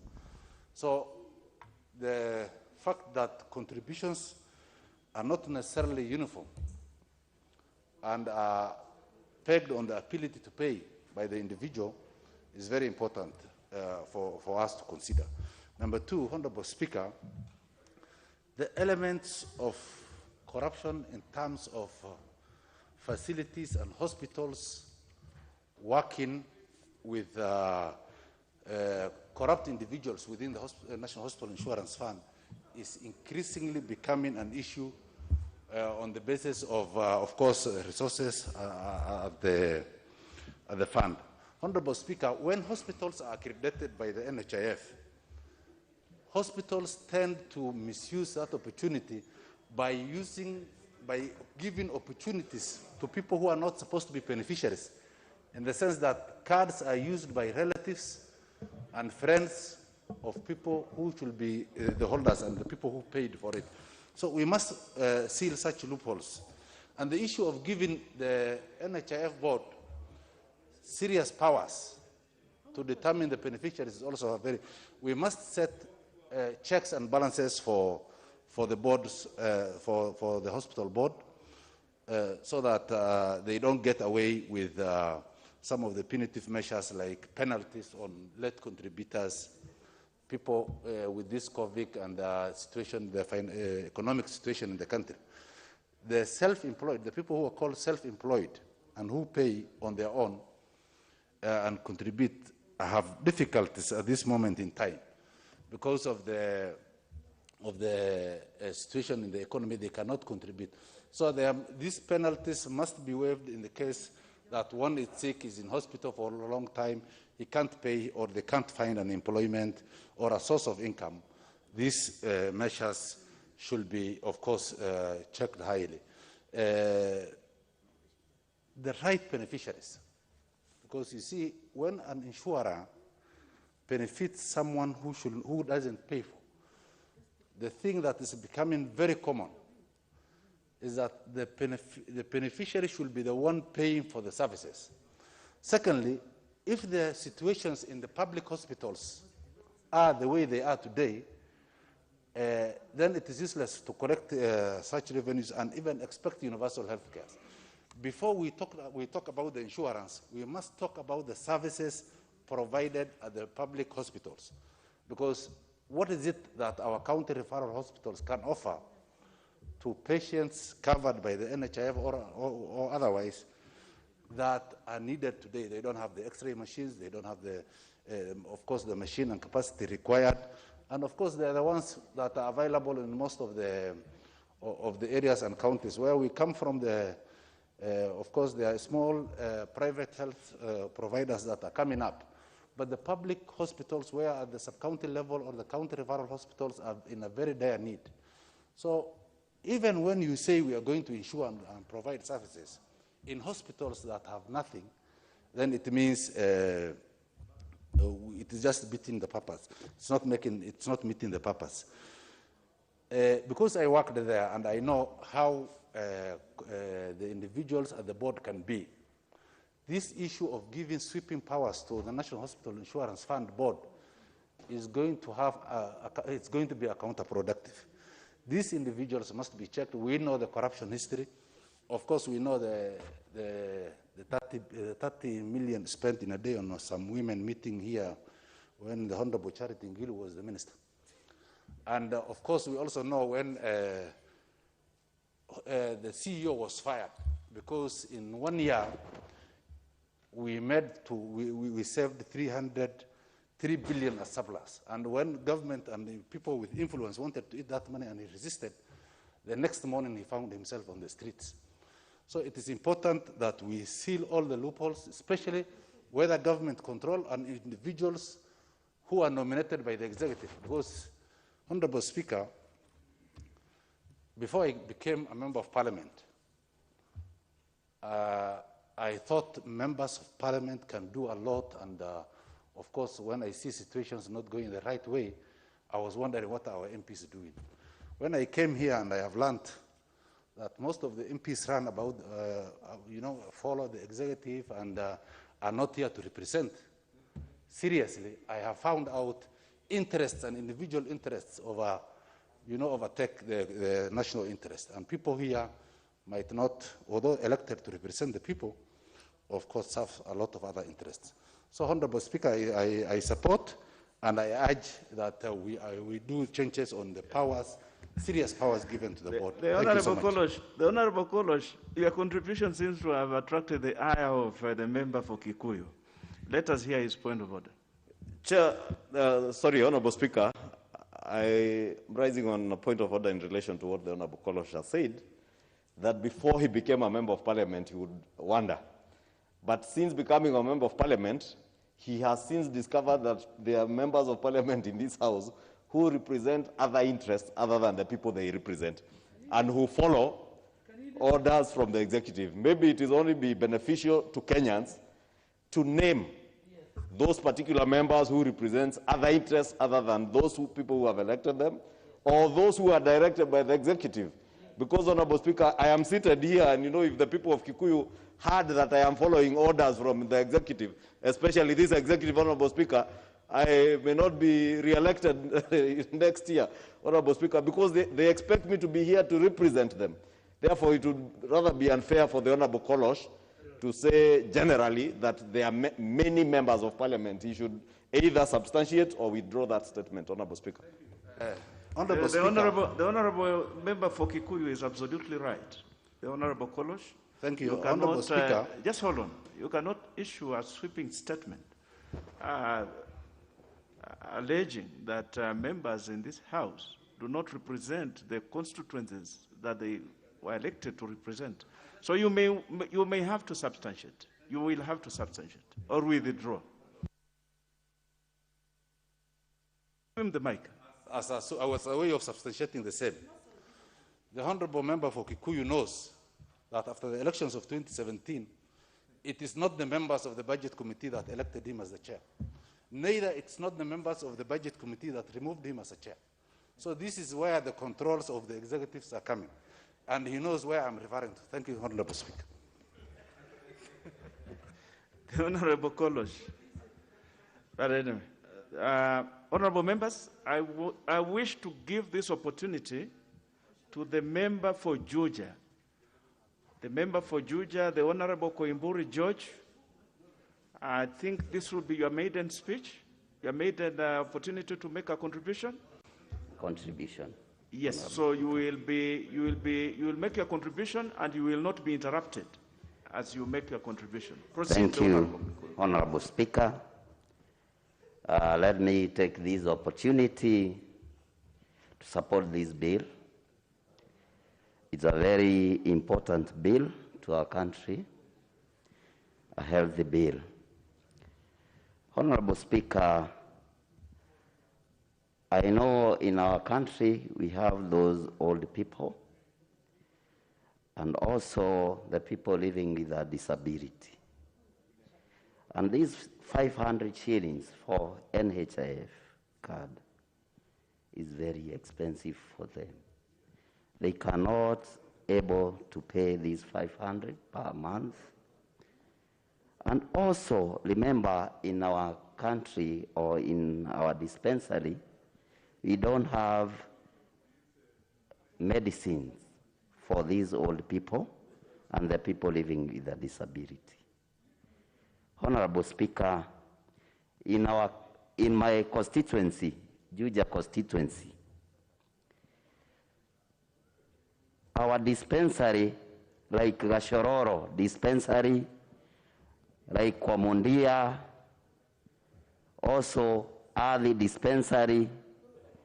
We don't have medicines, and also we don't have nurse to serve those people. Honorable Speaker, I would urge the government, if possible, as we know, all of us, the health is already devolved according to the Constitution, and in our government, in our county government, Kiambu County, they don't give us those services in our hospitals and in our dispensaries. Honorable Speaker, I would urge these governments to make sure that the county government that we have in our country are doing their work. Failures to that, we are going to amend this bill to make sure in our Constitution the health facilities should be given to the national government. For those few remarks, I support the bill. Thank you, Honorable Speaker. The member for Kikuyu. Thank you, Honorable Speaker. I rise to support this bill, but with a few reservations, Honorable Speaker. And of course, Honorable Speaker, one of the things that I'm usually very skeptical about is when government has an overbearing hand, and when we use legislation to overbear on the people, Honorable Speaker. Particularly the amendment to the NHIF Act, clause 11 of the bill that envisages to make it compulsory that a person who has attained the age of 18 years and is not a beneficiary shall register as a member of the fund. Honorable Speaker, if you read subsection 2 of that clause, it says that the minister may, in consultation with the board, make regulations for the better carrying out of subsection 1. Honorable Speaker, this to me is very risky, because you are saying that you make it mandatory for every Kenyan who has attained the age of 18 years to become a member of NHIF. That registration may or may not include, depending on what regulations will be prescribed under subsection 2, may involve people paying. And of course, you cannot be a member of a fund, NHIF, where you are expected to benefit from healthcare facilities, Honorable Speaker, and not pay. But we must ask ourselves, when we ask Kenyans who are 18 years and above, Honorable Speaker, and make it compulsory for them to be members of the fund and probably be charged a fee, be levied a fee, and of course you can see the penalties that are coming with this amendment. Also, if you look at the other clauses, the enhancing penalties be to employers and contributors, Honorable Speaker, then we'll be making it very punitive to the millions of young Kenyans who we have not provided jobs for, Honorable Speaker. Therefore, before we make it mandatory for people to join the fund, then it must be mandatory first for the government to ensure that those people are in gainful employment where they are earning a living and earning an income for them to be able to contribute to the fund, Honorable Speaker. 2, Honorable Speaker, if you look at clause number 24, Honorable Speaker, the other clause that I have very serious reservations on. Honorable Speaker, in the Nyayo days, in the old dark days of the KANU regime, Honorable Speaker, what used to happen was to exempt state corporations from provisions of the State Corporations Act and use those state corporations as avenues to loot public coffers, Honorable Speaker. I am afraid, Honorable Speaker, that today, when we are increasingly going back to those dark days, where we have an executive that is overbearing on the people, on the legislature, and even attempting now to overbear on the judiciary, Honorable Speaker, that the same attempts are being made now, not through exemption from the State Corporations Act, as much as you saw with the aviation bill, Honorable Speaker, attempts to exempt state corporations like KEA from the provisions of State Corporations Act. But now we are seeing under this clause 24, we are introducing new ways, Honorable Speaker, of introducing... The Honorable Eshungwa, your submissions are good, but the aviation bill, I'm aware that it has not come to this floor yet.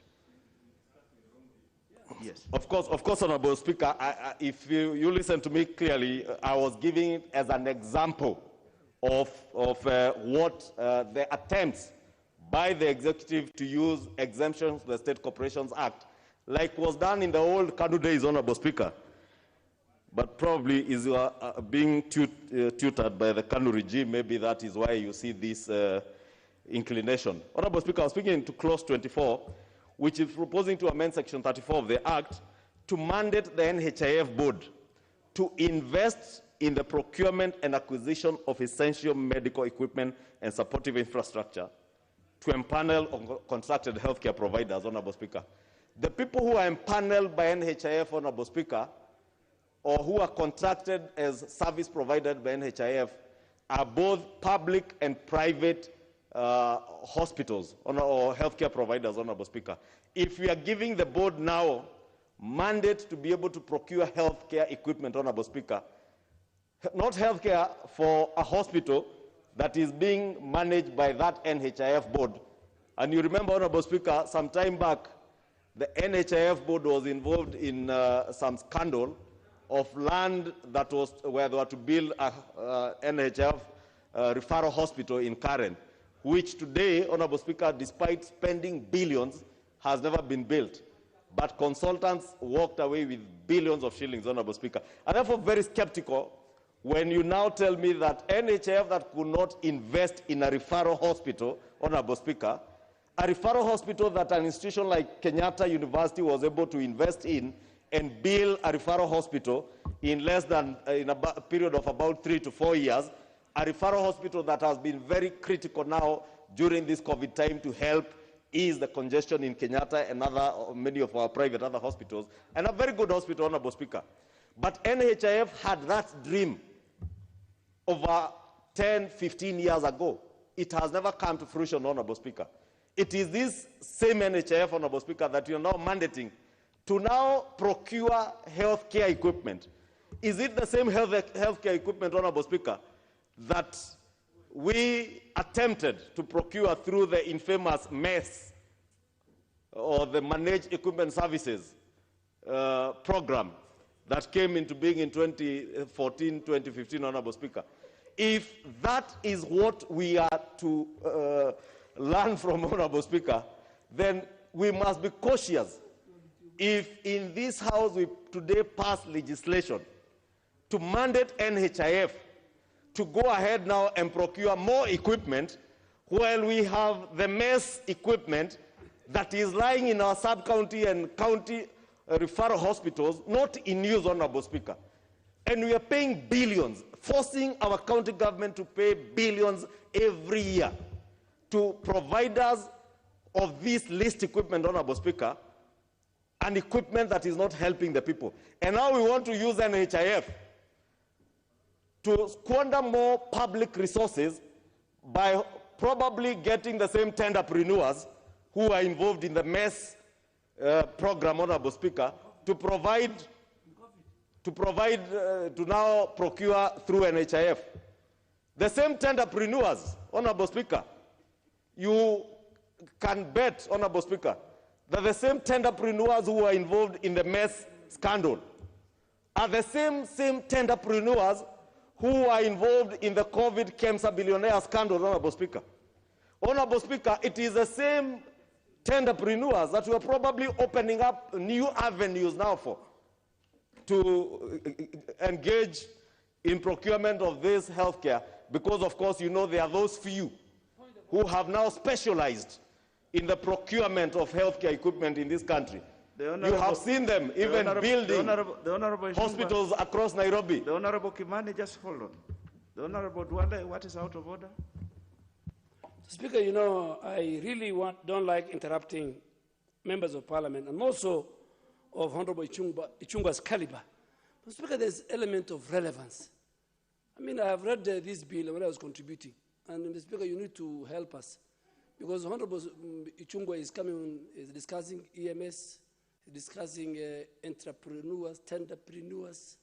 I just, as he was talking, I scanned through the bill, and I'm not seeing anywhere where there's tenderpreneurs, where there's EMS, with a lot of respect to him, so that we move to this very important motion. He's a man who can flow like the sea.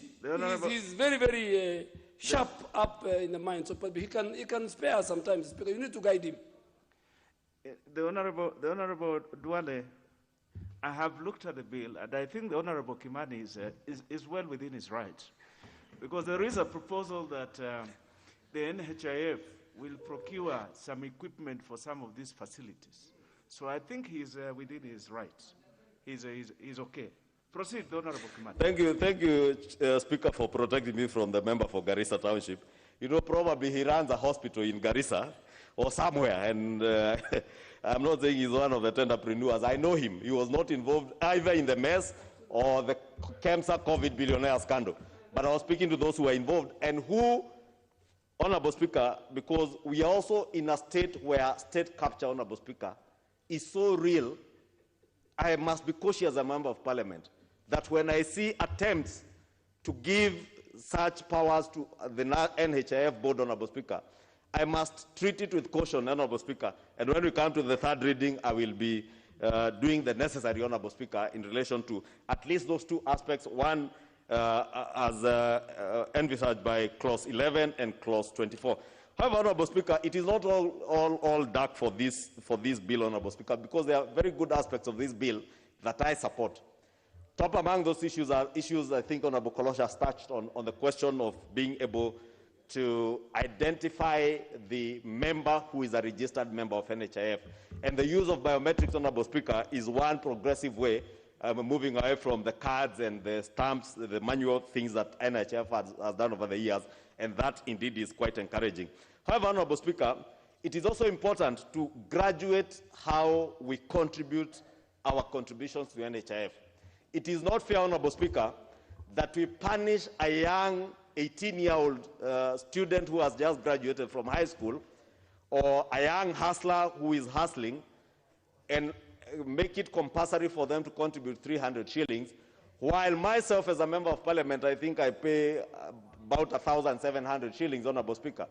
But the kind of money that I am earning as a member of Parliament, Honorable Speaker, it would be possible if we graduated our contributions in such a manner that that young hustler who is unemployed, that young hustler, instead of making it compulsory for him to contribute, we should be able to graduate our contributions to an extent that anybody who is earning maybe 50,000 shillings can contribute 1,000 shillings. Someone like a member of Parliament who has a good salary of above 500,000 shillings should be able to contribute up to 30,000, 40,000 shillings, and therefore be able to cushion millions of other Kenyans who are not able to contribute. And Honorable Speaker, again, as we come to the third reading, I will be looking at how we can bring amendments, Honorable Speaker, that will reflect a graduated sort of contribution, Honorable Speaker.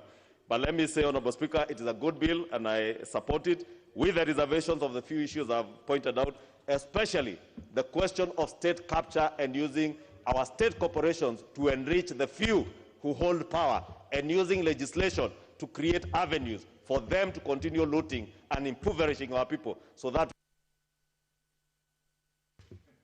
The Honorable Danita Gatti.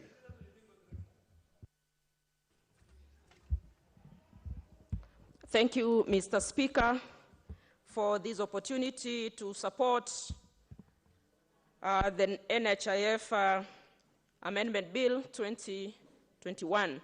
Mr. Speaker, sir, I am very glad because we are talking about health care in this country. And Mr. Speaker, the right to health is a fundamental right that is actually enshrined in our Constitution. Mr. Speaker, if you look at Article 43(1) of our Constitution, Mr. Speaker, it clearly states that every person has a right to the highest attainable standards of health. Mr. Speaker, this is wonderful that we want to make healthcare accessible and affordable in this country, Mr. Speaker. Mr. Speaker, sir, NHIF and the whole issue of health care in this country, Mr. Speaker, is not very well understood, and especially in the rural settlements where we come from, Mr. Speaker. And Mr. Speaker, NHIF as a body must make it mandatory or its responsibility to educate Kenyans about this whole issue of healthcare. If you go to rural areas, Mr. Speaker, so many of our people who live in rural areas are not aware of NHIF and what it does. And even if they know, the few who know, Mr. Speaker, especially where I come from, Mr. Speaker, accessibility is a problem. Mr. Speaker, healthcare in this country is expensive, and I'm happy, Mr. Speaker, because this bill is seeking to actually make sure that healthcare can be reached. It is seeking to enhance coverage, Mr. Speaker, of so many Kenyans, Mr. Speaker, to access healthcare. But, Mr. Speaker, if you look at people who access health in this country, are majorly, Mr. Speaker, those who are employed, like members of parliament, like ourselves, and people who are in formal employment, Mr. Speaker. Look at the poor, vulnerable, elderly people and persons with disabilities. In fact, Mr. Speaker, this bill should be talking about making health care free for persons with disabilities in this country. Mr. Speaker, sir, if you look at the elderly and persons with disabilities and their access to health care, Mr. Speaker, we cannot just be talking about health care in terms of going into a hospital and getting your drugs and getting into a pharmacy and going home, Mr. Speaker.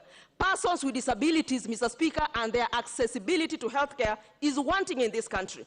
And, Mr. Speaker, I am glad because this bill is seeking to look at vulnerable persons. Mr. Speaker, I represent vulnerable persons, and especially persons with disabilities. And, Mr. Speaker, when this bill talks about vulnerable persons, including those who require special care, support, protection, including persons with disabilities, Mr. Speaker, this is good. But, Mr. Speaker, if you look, we need to expand. Mr. Speaker, this bill must expand what it means for health care for persons with disabilities in this country. Mr. Speaker, a person with disability does not only just go there for drugs and anything. Mr. Speaker, this bill must look at persons with disabilities in terms of their assistive devices.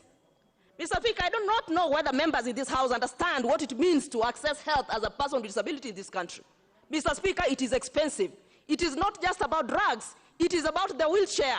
It is about it is about the white cane. It is about, Mr. Speaker, the diapers, for example, for those with incontinence. It is about everything that a person with disability needs, Mr. Speaker, that must be in this bill. To make sure, Mr. Speaker, that when you're talking about health care for persons with disabilities, it is not just about malaria queen and Panadols. It is about what makes it possible for a person with disability to, because, Mr. Speaker, most of the assistive devices in this country must be classified in terms of, things like drugs.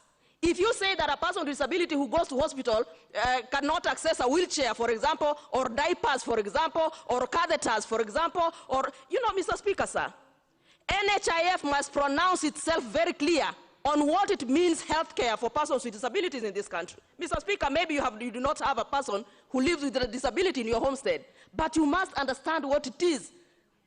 And we cannot just say health care for vulnerable persons, including persons with disabilities. Members of parliament who have persons with disabilities in their constituencies must make it easier to understand what it is that a person with disability needs when it comes to health care in this country. And we cannot just be clamping things and saying, oh, vulnerable people, or vulnerable persons, including persons with disabilities. Mr. Speaker, those are the issues. And NHIF as a body must do more, Mr. Speaker, to create awareness and to ensure that the vulnerable people that it refers to here, including those with disabilities, Mr. Speaker, are covered. It must just expand. Mr. Speaker, if we go to our rural areas, you will realize that during the COVID-19, Mr. Speaker, you saw the vulnerabilities that we have as a country. Mr. Speaker, sir, our people could not access anything. And, Mr. Speaker, sir, if this bill is genuine, Mr. Speaker, as it's proposed to be genuine, it must actually not talk about putting everybody together in terms of making compulsory, contributions compulsory.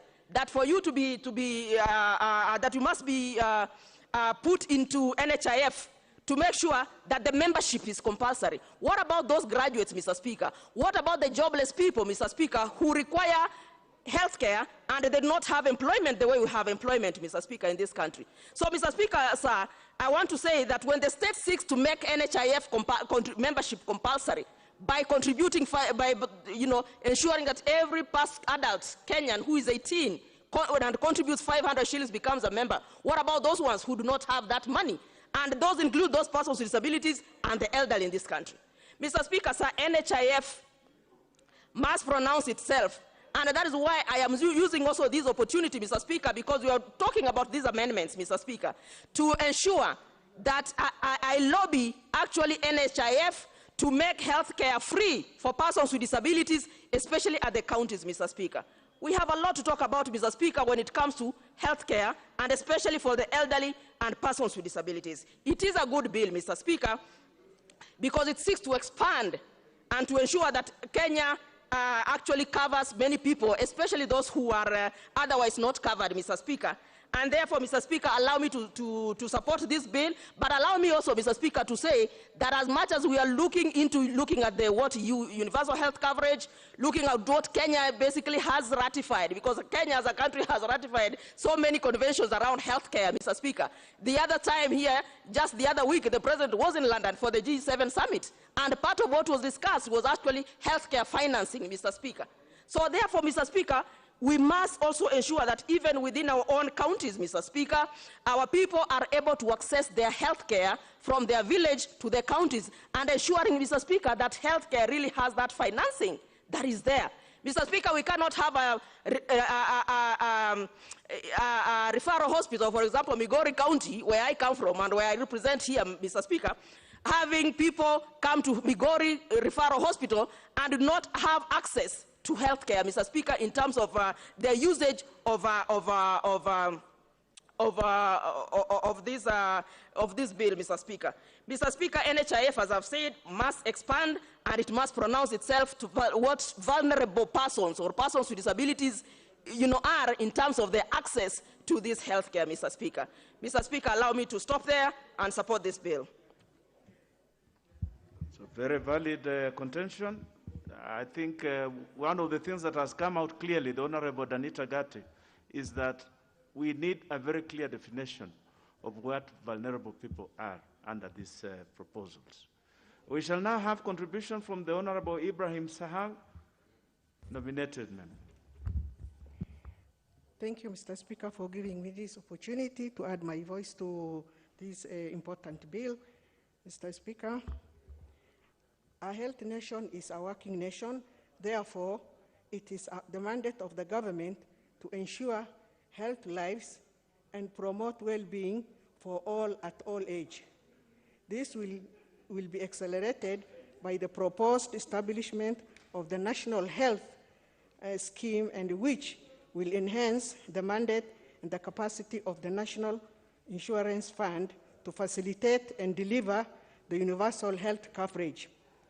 The Constitution of Kenya gives the citizens the right to the highest attainable standard of health, in line with the WHO Constitution, which declares health is the fundamental human right, thereby committing to ensuring the highest attainable level of health for all.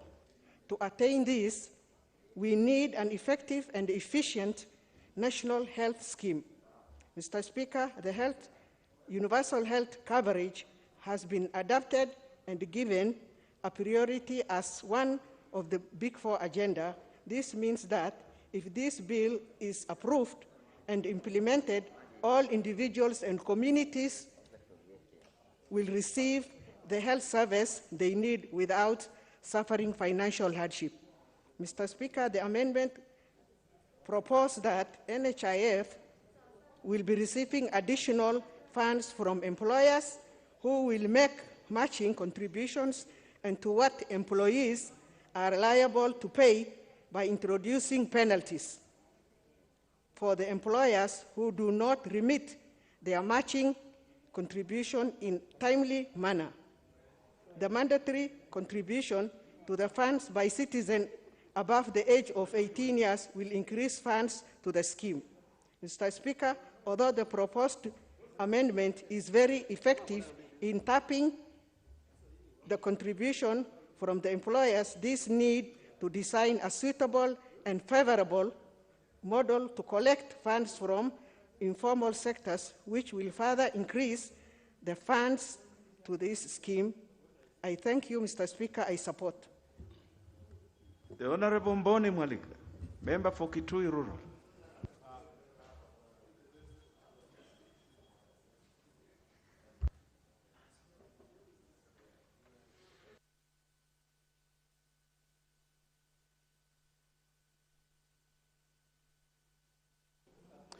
Thank you, Mr. Speaker, for giving me this opportunity to add my voice to this bill.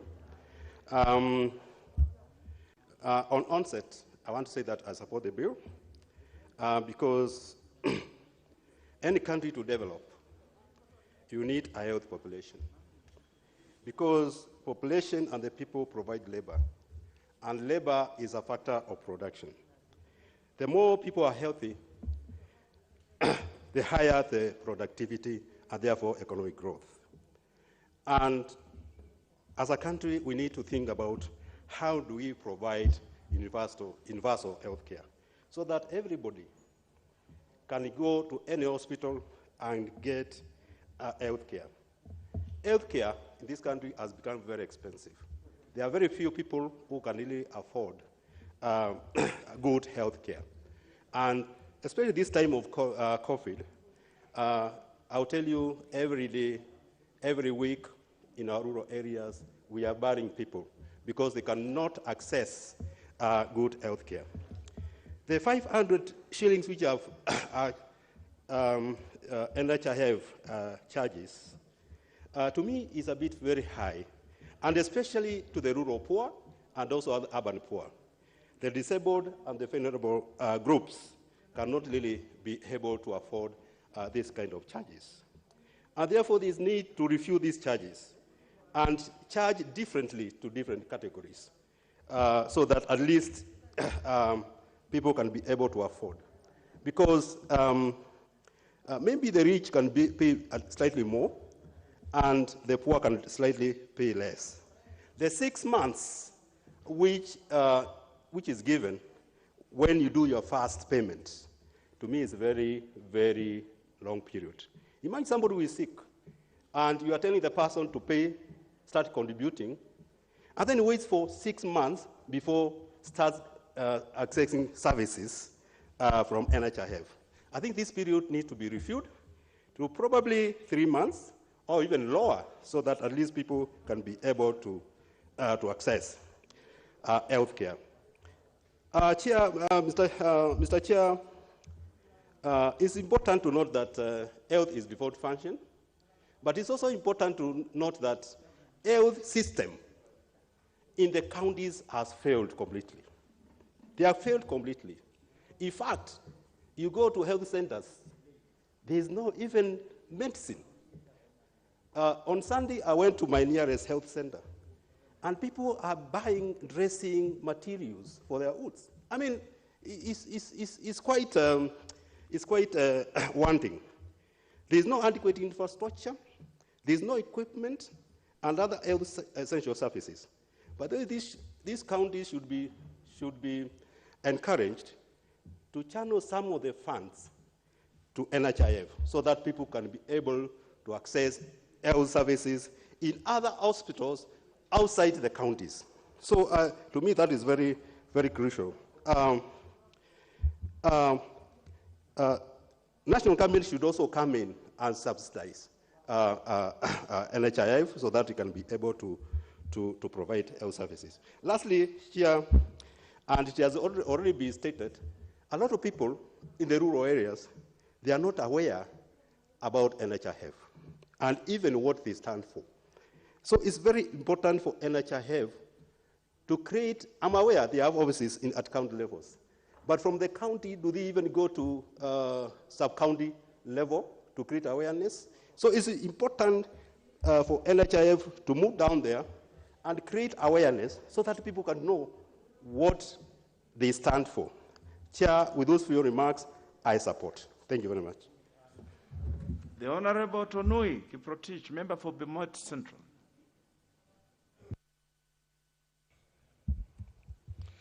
Thank you, Mr. Speaker, for this opportunity to also make my contribution on this very, very important bill. From the onset, I want to state clearly that I really support this bill because it's making this cover or this scheme mandatory for every Kenyan. Health is a very important issue which we cannot afford to gamble with, and we must ensure everyone in this country is covered through an health scheme. So this is a very welcome idea. Although it's mandatory, I think it needs to be clarified that it's mandatory in the sense of registration, but in terms of contribution, that may depend on the ability of every Kenyan to pay for it. I know in this bill, the power to make regulation on this idea of being mandatory has been given to the Cabinet Secretary to make. And I believe those regulations should put into consideration the ability of Kenyans to pay for this cover. And I believe also the private insurance companies will not be allowed to take advantage of this national health scheme. Currently under NHIF, whenever a patient goes to an hospital, the insurance companies first claim NHIF before they add anything on top. So they tend to make lots of profits from this. They really take advantage of it. They should co-share with this private scheme when meeting the cost of health care in this country. The issue of fraudulent claims must also be addressed clearly so that this cover will not be too expensive simply because of unnecessary charges or stealing and such. I believe opportunists will not be allowed to take advantage of this scheme the way we have seen in NHIF currently. And I'm also happy that employees are being exempted from any additional charges by this scheme. The people being brought on board are only the employers. Employers must play a certain role in taking care of the health of the employees. So I believe this is welcome, that the employers must chip in so that they have healthy employees who can be more productive when they are serving them. That one I truly support. On the issue of proportionate contribution to this scheme, that one must be considered. I heard somebody talking of hustlers should not be overcharged. That figure of 500 is too high. That figure should be proportionate to the income of a person. If someone is earning $1 million, let it have it at a certain percentage. If it is 1%, 1% of that 1 million. If someone is having an income of 10,000 a month, let it be 1% of that 10,000. So that those who are earning low wages or low salaries cannot be overcharged. So there should be the idea of proportionate contribution based on the salaries of the employee. That one must be considered. I know, just like NHIF, this scheme will be oversighted by the Ministry of Health. And I hope the looting which has been happening and being supervised by Ministry of Health in KEMSA, in even the imported containers and such, will not be transferred into this scheme. The issues of fraud should be well taken care of or well articulated in this bill so that we have all the money being used to serve the Kenyans when they go to the hospitals. I have heard many saying that devolution has failed in this country. I don't agree with those ones who are saying devolution has really failed. Devolving health has really failed in this country. What has happened is sabotage of devolution. when majorly hospitals up to level 5 are in counties, people are majorly being served by county facilities, the funds, most of the funds remain with the national government, with the Ministry of Health. How will those people in the counties be effective when we are retaining all the funds at the national level? I think we are really doing lots of disservice to our people by retaining money at the national government, at the Ministry of Health, having nearly 100 billion when they are only managing about 4 hospitals. Kenyatta National Hospital, Moi River Hospital, Matara Hospital, and I think there's another one. Only 4 hospitals, and they are remaining with 80 billion shillings. This needs to be addressed so that this money can be taken to the counties and so that the counties can serve the people better at the ground. When we devolve services, is much better than when we centralize. So I support the continued devolution of health in this country. Thank you so much. I do support this bill.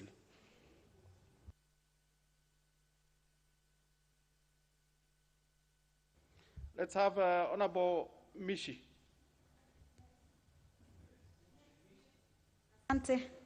Asante sana Mheshimiwa Spika. Mheshimiwa Spika, hata mimi nasimama kuunga mkono mswada huu ambao unataka kuleta marekebisho kwa sheria ile ambayo inazungumzia bima ya afya ya kitaifa na kuweza kuleta bima ya afya ya kitaifa ambayo itaweza kuweza kupata afya kwa Wakenya wote. Nataka niseme afya imekuwa changamoto sana kwa Wakenya wetu, haswa tukizingatia kumekuwa na matatizo na maradhi sugu kama vile maradhi ya kansa, maradhi ya kisukari na maradhi pia haya ya COVID ambayo sasa tuko nayo tunayaita corona. Mheshimiwa Spika, tunajua Mheshimiwa Uhuru Kenyatta ambaye ni rais wetu katika riwaza yake ama zile shabaha zake 4, shabaha moja ni kuhakikisha ya kwamba Wakenya wote wataweza kupata afya sawia na hata wale ambao ni matajiri. Tukiangalia nchi ambazo ziliostawi katika ulimwengu, tunaona ya kwamba swala la afya ni swala ambalo limepewa kipao mbele, ambapo yule maskini na tajiri wanaweza wote kwenda katika zahanati ambayo imestawi vilivyo kwa upande wa madawa, kwa upande wa vifaa vya kiafya, hivyo basi wanaweza kupata matibabu kwa njia ya usawa. Mswada huu pia umezungumzia ya kwamba ile bodi ambayo itakuwa inasimamia bima hii ya kitaifa ya afya itaweza kuhakikisha ya kwamba wamekaa na washikadau wote na wale wahusika wote katika mazungumzo ili kuhakikisha ya kwamba afya itaweza kupatikana kwa Wakenya wote.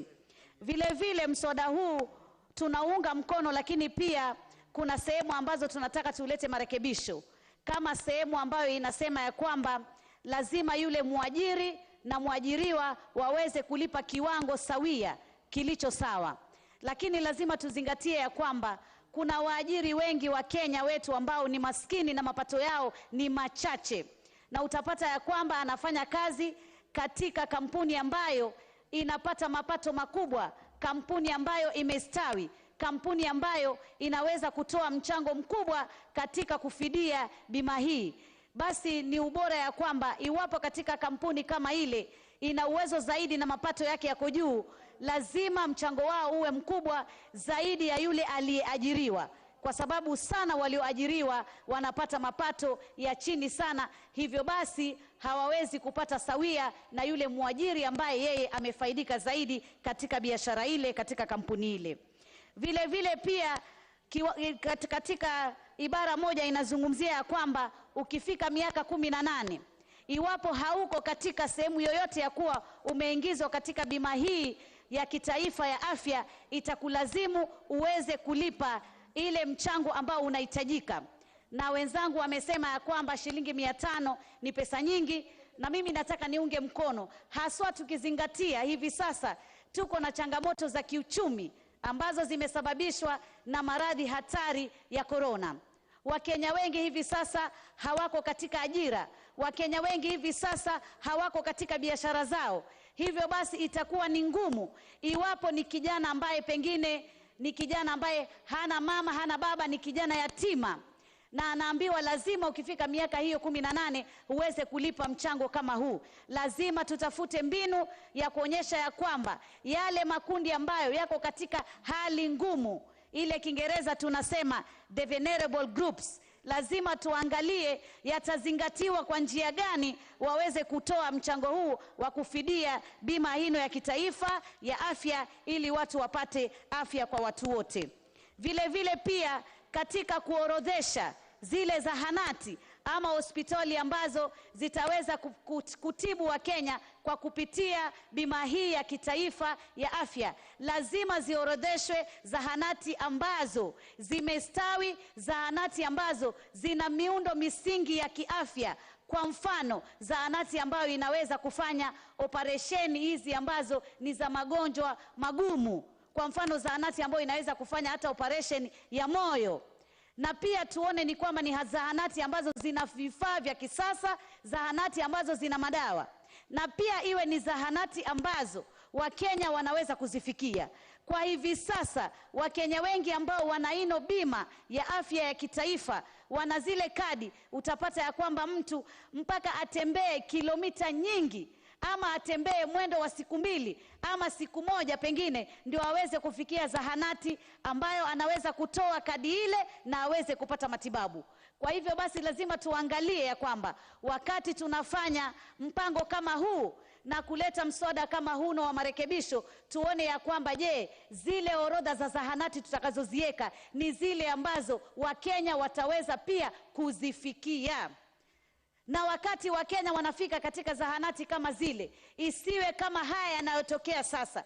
Unafika pale unaambiwa kwanza lazima kupigwe simu, na pengine mtu amepata dharura, pengine ya ajali, ama amepatwa maradhi ya ghafla, unaambiwa kwamba lazima kwanza kupigwe simu tupate ruhusa ya kwamba tunaweza kukuchukua kupitia kadi ile ya hazina ya bima ya kitaifa ya afya.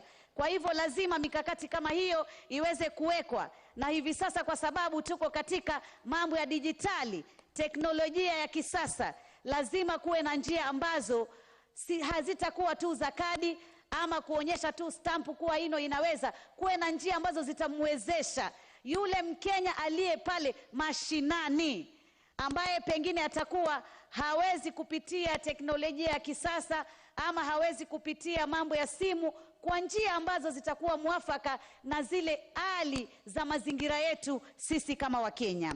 Vile vile pia nataka niseme ya kwamba naunga mkono, kwa sababu mswada huu unasema utaboresha miundo misingi ya zile zahanati. Hivyo basi ni vizuri ya kwamba kaunti zetu ambazo hivi sasa afya imegatuliwa katika kaunti ziweze kuwa sawia na mswada huu, na waweze kuhakikisha ya kwamba zile zahanati ambazo wamezijenga katika hali ya kwamba ziko sawia na miundo misingi kupambana na maradhi magumu, maradhi sugu. Hivi sasa Wakenya wengi wanakufa kwa sababu ya kukosa oxygen. Na hivi sasa ni masikitiko, tunasikitika na tunasema pole. Tumempoteza dada yetu mpendwa aliyekuwa mbunge mwakilishi wa kina mama katika kaunti ya Kwale, Mheshimiwa Zainab Chizuga. Mwenyezi Mungu roho yake aiweke pema. Na ni kwa sababu ya kwamba tumekuwa na changamoto ya oxygen. Tuko na zahanati zengine kule mashinani, lakini unapata mtu anapopatwa na tatizo hili la COVID, unaambiwa lazima aende katika hospitali kubwa, pengine kama kule kwetu Mombasa unaambiwa ni Coast General ama Mombasa Hospital ama Aga Khan, na hizo hospitali nyingine ni hospitali za watu binafsi, za kibinafsi, ambazo pia malipo yao ni malipo ambayo yako juu sana. Hata ukiwa na ile kadi haiwezi kukusaidia kuweza kulipa malipo kama hayo. Kwa hivyo Mheshimiwa Spika, ningesema ya kwamba mambo haya yote lazima yazingatiwe sana. Na vile vile katika mswada huu tunajua kuna pia ufisadi ambao umekuwa ukitendeka katika hazina hino ya bima ya afya ya kitaifa. lazima kuwe na mikakati ya kuangalia, je, ufisadi kama huu ambao watu wametumia njia fulani kuweza kuiba fedha kama hizi ambazo zingemsaidia Mkenya katika mambo ya afya, iangaliwe ya kwamba mashimo kama yale yataweza kuzibwa na itaweza kuangalia ya kwamba hakutokuwa kamwe na mambo ya ufisadi ambayo hivi sasa sisi kama Wakenya na kama viongozi hapa bungeni tunajua yametokea katika hazina kama hino.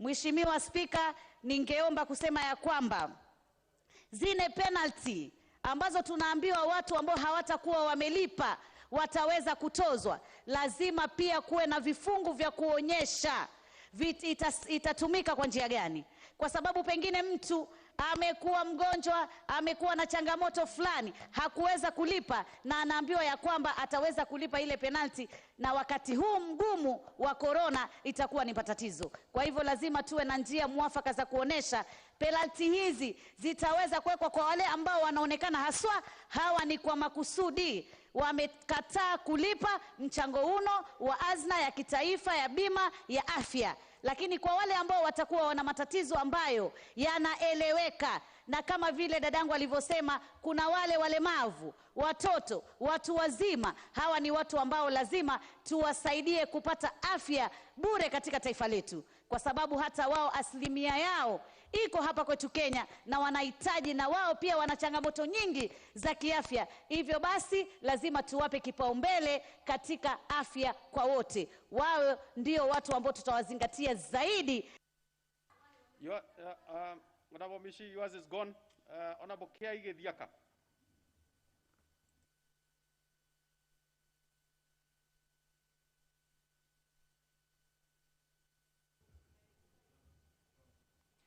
Thank you, Mr. Speaker, sir.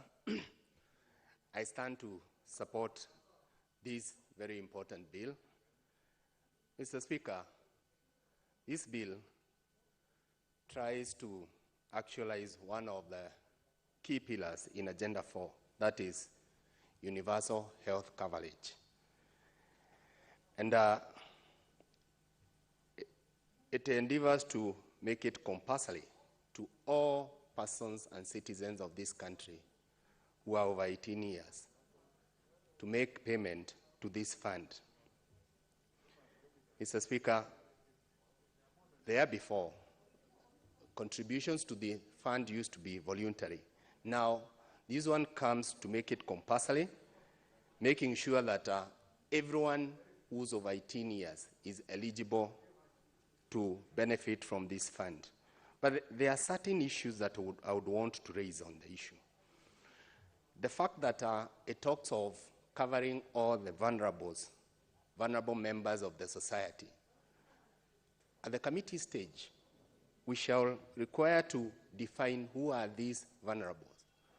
And I want to believe that when you talk about the vulnerable in the society, we are talking about the PWDs, we are talking about the aged, the elderly, we are talking about those who, for one reason or the other, may not be able to make contribution for them to enjoy the benefits that accrue from this fund. I need to say that as we define who are the PWDs, as we define who are the vulnerables, there are also other challenges that come up with that. That for example, in my constituency in Mukurweini, we have registered all the PWDs, but you realize that they don't have a medical cover, and therefore, whenever they fall sick, whenever they have a medical challenge, they have to pay out of their pocket. Can we make it very clear that, irrespective of the level of disability, they are completely covered? Mr. Speaker, we also have cases of old people, those who are over 70 years. I remember that the government has a social security program where they are supposed to be getting some stipend at the end of the month. But unfortunately, this program has since collapsed, and therefore, they are highly exposed. And if I take like the current crisis we are experiencing, the COVID-19, These are the people who are most vulnerable. Can we also make it very clear that such category of citizens are clearly covered under this program? We also need to talk about, when you say that all those who are 18 years and above should be members of this program, do we also consider the fact that many of them at that point in time are unemployed? How do we make sure that at 18, you also benefit from the program? At 18 and you are unemployed, how do you benefit from the program? Mr. Speaker, when I look at this amendment, really, nobody is talking about how we are going to equip the hospitals, because this is where the elephant in the room is. We have many hospitals, but many of them do not have drugs, we do not have the facilities. Currently, in my constituency, we have a mortuary that has a capacity of 18. Every now and again, it has more than 80 bodies lying to be collected. Why? Because most of them died because they could not access a medical facility that is functional. And I think at this point, it's also good we reconsider why we devolved health to the counties, because it's not functioning. It's already dead. And therefore, as it died, so many people are also dying as a result of that. Do we need to return the health docket to the national government? It is very sad to note that even the very basic facilities and items cannot be obtained in any of these local hospitals. Mukurweini, for example, if you get sick in Mukurweini, you are almost assured of death. So your people should start mourning and perhaps preparing for your burial, because chances of you being treated in any public hospital are almost nil. And when you go there are no medicines, even basic lab tests. You are sent out to private laboratories all over there to ensure that the results come out, and therefore you take them back. And once you take them back, the next thing is that you are sent to buy the drugs that are needed. So it's a sure way to death. And NHIF, even if you have a valid one, it doesn't cover you for that. What does that say? That we may have very good program under NHIF, but then again, it may not be beneficial to anyone, because irrespective of whether it's valid or not, it's not going to help you in terms of clearing your bills and buying medication. Mr. Speaker, we also need to look at the other issue of payment of premiums. And I agree that it is a good thing to rope in the employers so that they can match the contributions by the employees. But then again, we need also to have a structured way of doing this, because we cannot have one premium that is payable by all the employers, irrespective of their turnover. We need the more you earn, the more you pay. This will ensure that those who don't pay, like those ones of 18 years and the vulnerable, then they benefit from the program, not on account of them paying the premiums, but because somebody who's earning more cushions the one that doesn't earn as much. The amount given of those small retailers of about 500 per month, we need to say here and now that, especially like now, when we are COVID-ravaged, then that amount is very high. With the rate of unemployment in this country, that amount is very high. Sometimes you see people, instead of paying for NHIF, they opt to buy the basics like food. They opt to buy, to pay school fees instead of paying for their health care. And that is why currently, as a member of parliament, you become their health security. I know all these members who are present here. Time and again they receive cards, including you, Mr. Speaker, sir, on a health contribution, on Harambes for a certain maybe ailment, somebody stuck somewhere. And that means and tells us that the health sector in this country is slowly crumbling. And we need to turn it around and ensure that as a human right, that is health, as a human right, it is enjoyed by all and sadly, irrespective of their economic status. So, Mr. Speaker, I stand to support. Thank you. Honorable Joyce Kamene.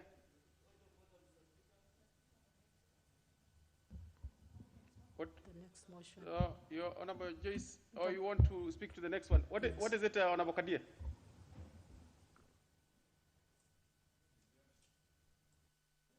Thank you, Honorable Speaker. I rise under Standing Order 35. 35. No, 35. What you are quoting? There is a lack of quorum, Mr. Speaker, in this House. Yeah, I have checked, even the restaurant. I therefore call, yeah. Well, honorable members, when a member rises on his feet and claims there is no quorum. No, Mr. Speaker, I think this House is guided by standing orders. Well, honorable members, when a member rises on his feet and claims there is no quorum, and it is established indeed there isn't, there is absolutely no option but the Speaker to order the bell to be rung for 10 minutes. Thank you, Honorable Speaker.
But you know, on the attendance register, how many people are saying that?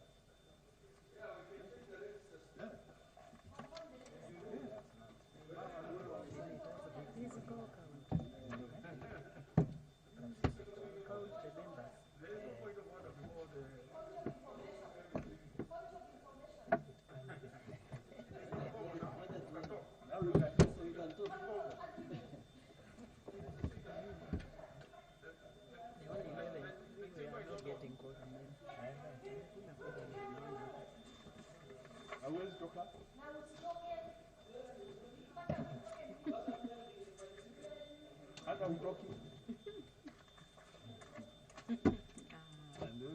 Ungemaliza ile shenge. Tulikuwa karibu kumaliza. There's only one more member. Since we put the question on Tuesday, you know. Yeah, so we can't do committee on Tuesday. We'll do it Wednesday. Thursday. Wednesday means we have to do it. Thursday. Wednesday ni committee. Tutafanya. Haina shida. I think afternoon. So we put the question in, finish, put the question, then process amendments, put the next week. Someone can do now standing ordinance 5 on Tuesday to close it.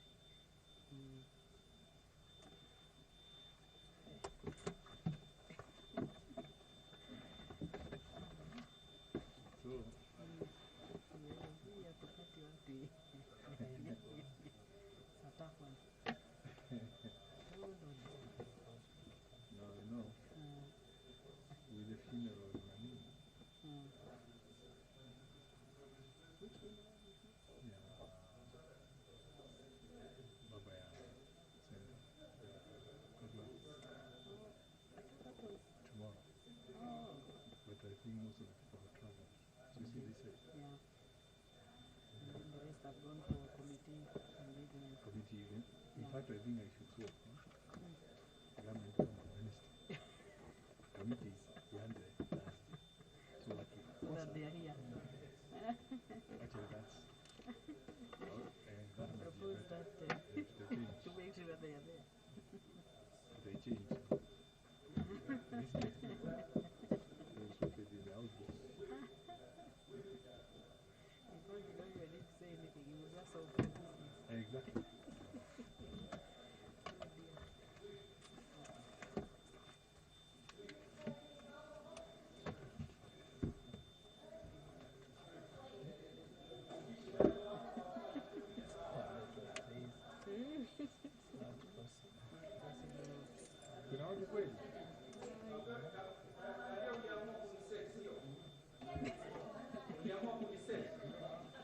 Unajua tunakutana kila siku. Waambie wale ambao kwamba wako na lengo wakumbushe 6 minutes. I'm just saying. I'm just telling you. Utakuja kunifuata design vitu, hakuna shida. Kabisa. Mtu ananili dakika mwisho anatumiwa surely. I don't know when it will be. I'm not had a date. You know these people, the way they are, they just wake up today at midnight and say, we are coming.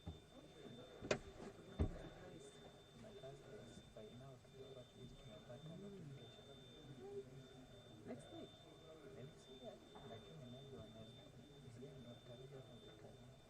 Not yet.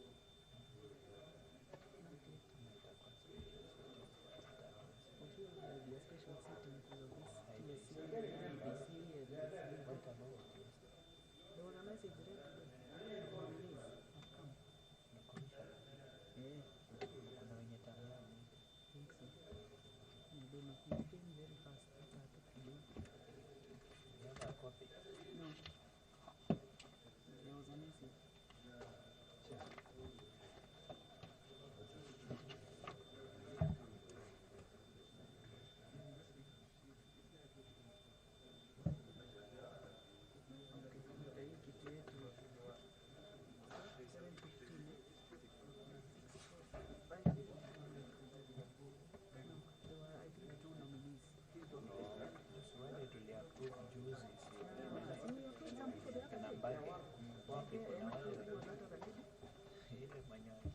I remember, but I don't remember her name. I remember they were trying to. She had actually been rejected. Yeah. Where are they waiting? Hata nchi alienda to other members who left. No. No member shall be allowed to leave. When is that to leave?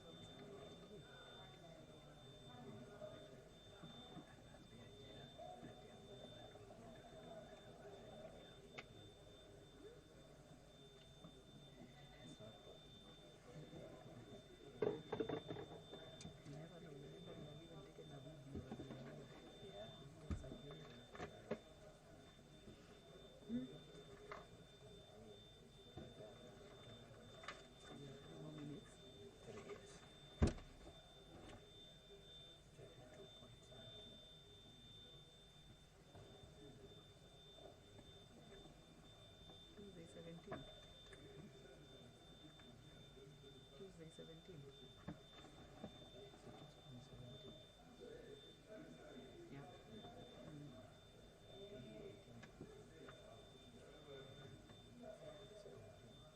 So there was none on the top?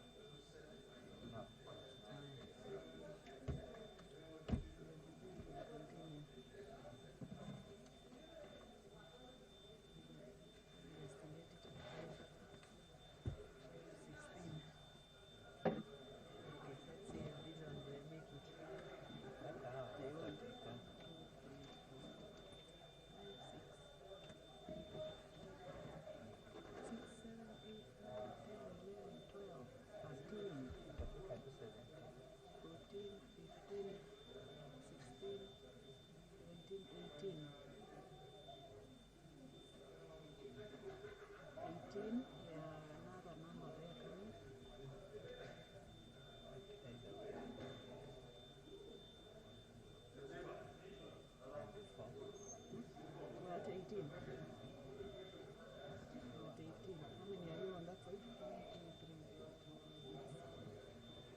Order members. Order members. After the 10 minutes, honorable members, we still can't raise a quorum. In the circumstances, honorable members, the House must. Honorable members. Honorable members, the time being 5:15 p.m., this House started adjourned until Tuesday, 17th August 2021 at 2:30 p.m.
we received a communication which came in a few days ago, Mr. Speaker.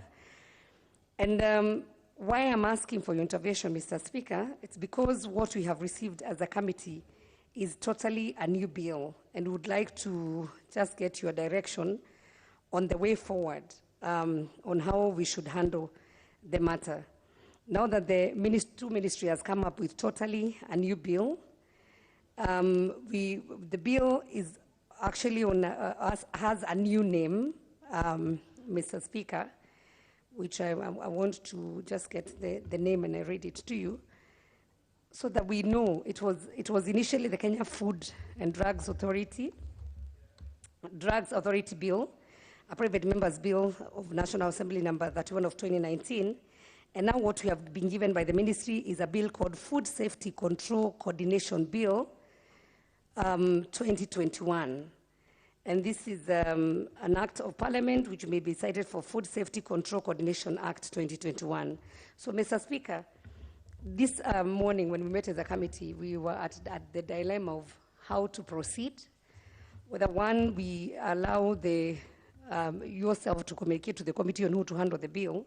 And secondly, what do we do with the private members bill, Honorable 𝙏𝙗𝙧 bill, which would receive the contribution from the stakeholders. We had actually almost done with our report. We were only waiting for the bit of the contribution from the ministry on our way forward. So now that we have been given totally a new bill, well, how do we handle Honorable 𝙏𝙗𝙧's bill? And Mr. Speaker, you bear with me here.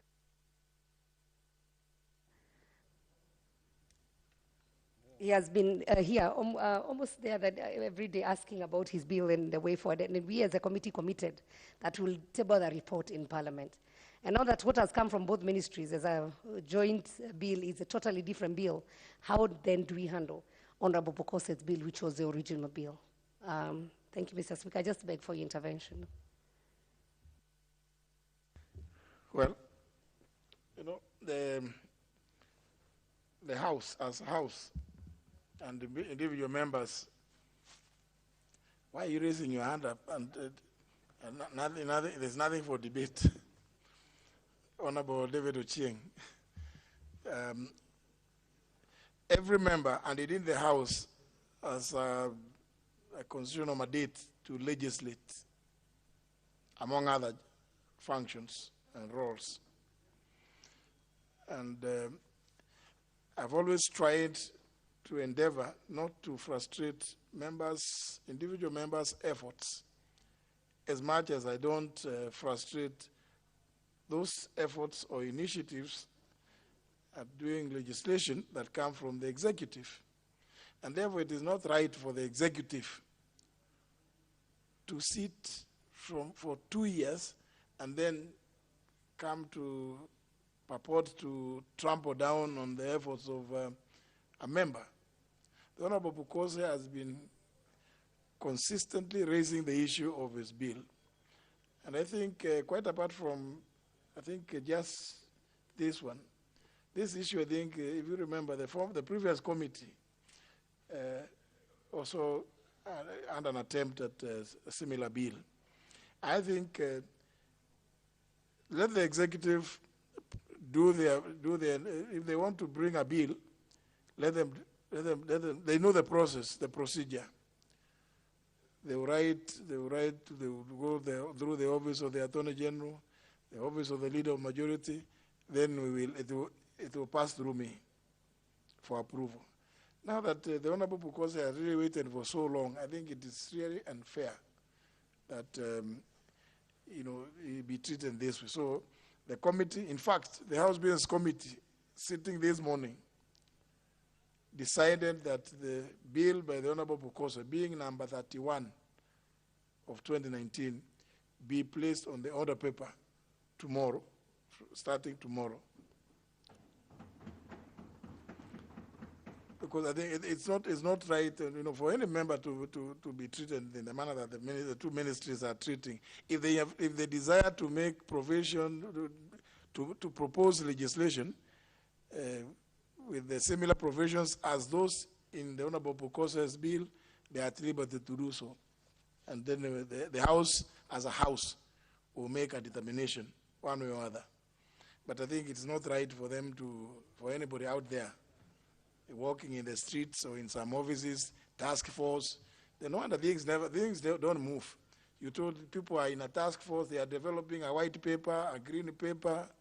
Then now they come up with, this one black paper now. I don't know what kind of paper this one could be. Now, the one that now proposes to trash what the Honorable Bukose has applied himself so fervently on, and just now to be told, to withdraw yours. It is not in their place to direct how members do their work here, particularly in the area of proposing legislation. So they cannot come and command or direct anybody to withdraw their work. So since the House Business Committee has made a determination that the bill be on the order paper, let it be. You as a committee table your reports. The executive, the two ministries, they are at liberty to go meandering wherever they want to meander through, because the route they have used is not the correct one. To write to you as a committee that this is what they intend to do, in fact, is a waste of time. Now, that is waste and effort, because unless you own it yourselves as a committee, what you are supposed to do is to bring a report on the Honorable Pukose's bill. That other one, you can take it back to them, return to sender, and they can, yeah, that's the way it should be anyway. They can return to sender, or they take it to some garbage bin. I mean, yeah, what can you do? If people choose not to understand the processes and to respect them, that surely, if there are any issues with regard to the bill by Honorable Pukose, they should write to the committee, raise their objections, and the matter will be determined by the House, not themselves. It will be the House to make a determination. If the House is convinced and persuaded to go by the proposals from Honorable Pukose, so be it. If the ministry's arguments are the ones that carry the day, again, in equal measure, so should be it. So for now, I think what we do about that, Honorable Sabina, and it's good that you have reported. We'll proceed with the bill by the Honorable Pukose. That other one is good reading material, I'm sure. I saw you reading from your phone. Maybe you can share with other members of the House, those who may want to also entertain themselves, to know what the two ministries are saying. But it has not come the right way. So you can advise them to go and consult the leader of majority. He will actually explain to them what they should do. And they ought to know the way, because it is not the first time. So that one, it's good literature. But we proceed with the bill by the Honorable Pukose. Next order. Order number 10, Committee of the Whole House.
Order, members, please take your seats. We are now proceeding to the Committee of the Whole to consider Foreign Service Bill, National Assembly Bill number 8 of 2021.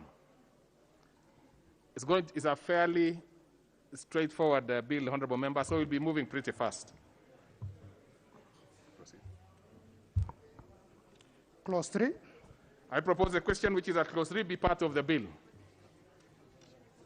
I put the question which is at clause. Chair, you have an amendment to this particular one. Do you? I think so.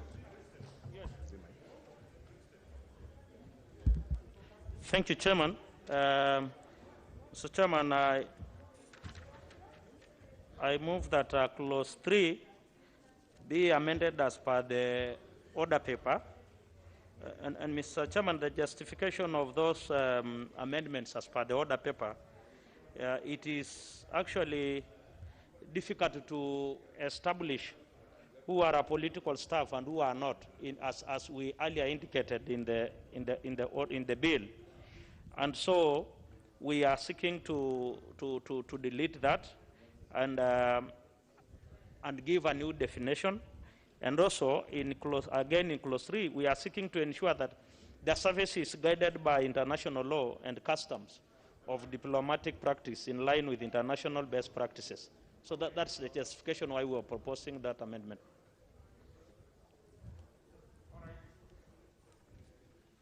So then I propose the question which is at clause 3 be amended as proposed by the chair.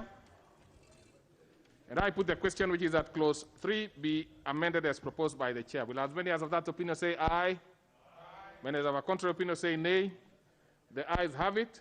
And I put the question that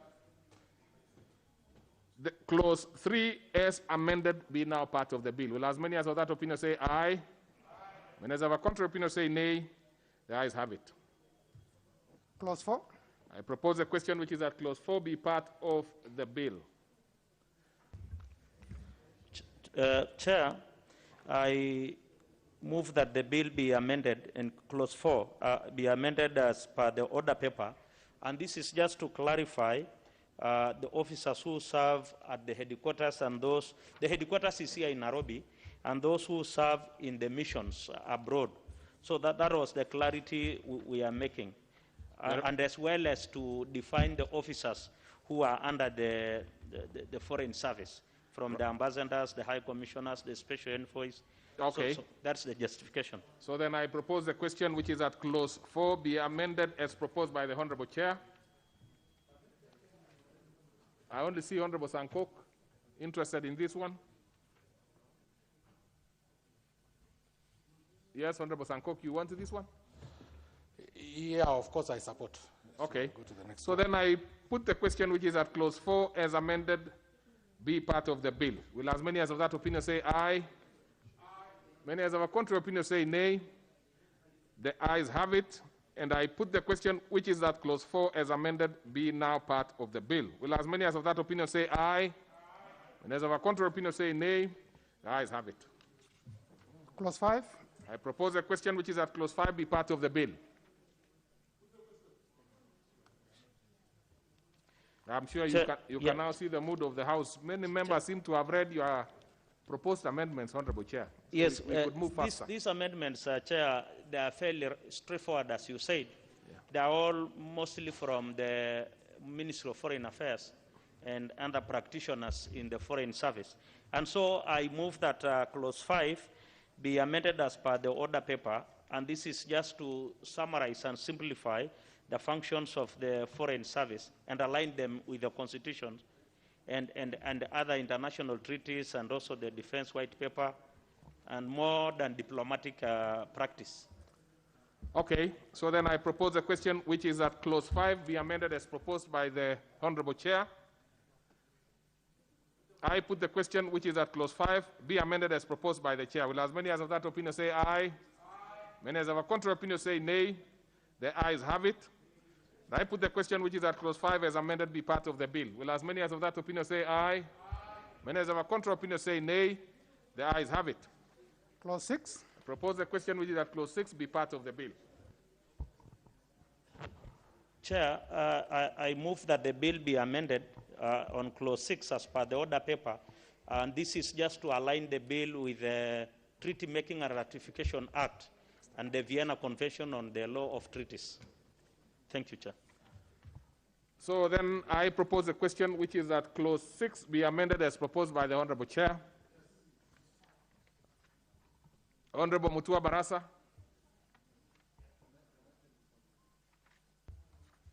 Yeah, Honorable Chair, I support, but some of these things are very, very straightforward. I'm wondering why the Chair is bringing them at this time, but because I know he's a man of integrity, I will support. Otherwise, I will have opposed for fear of other underlying issues which may not be of interest of this country. So I support, Honorable Chair.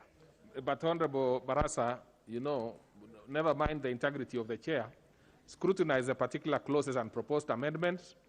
Feel free to oppose or second, or, oppose or support, or even, propose some amendments. Of course, you are time-barred, but you had the freedom to do that. So then yes, Honorable Kato, not Kato, Honorable Nominee 001.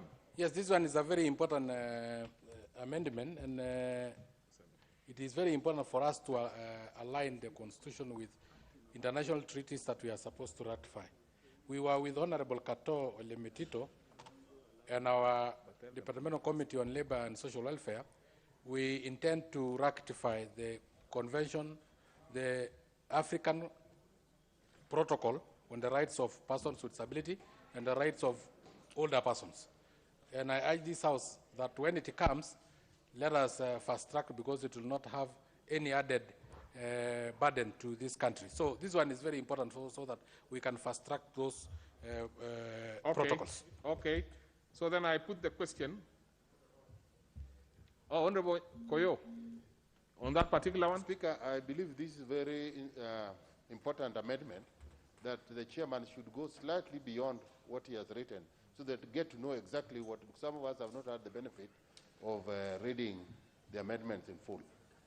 So it should go beyond mentioning the African treaties or whatever. Why are you here if you did not read? No, the Honorable Koyo, I don't agree with you at all. I am convinced that the chair is actually giving the brief explanations that are required.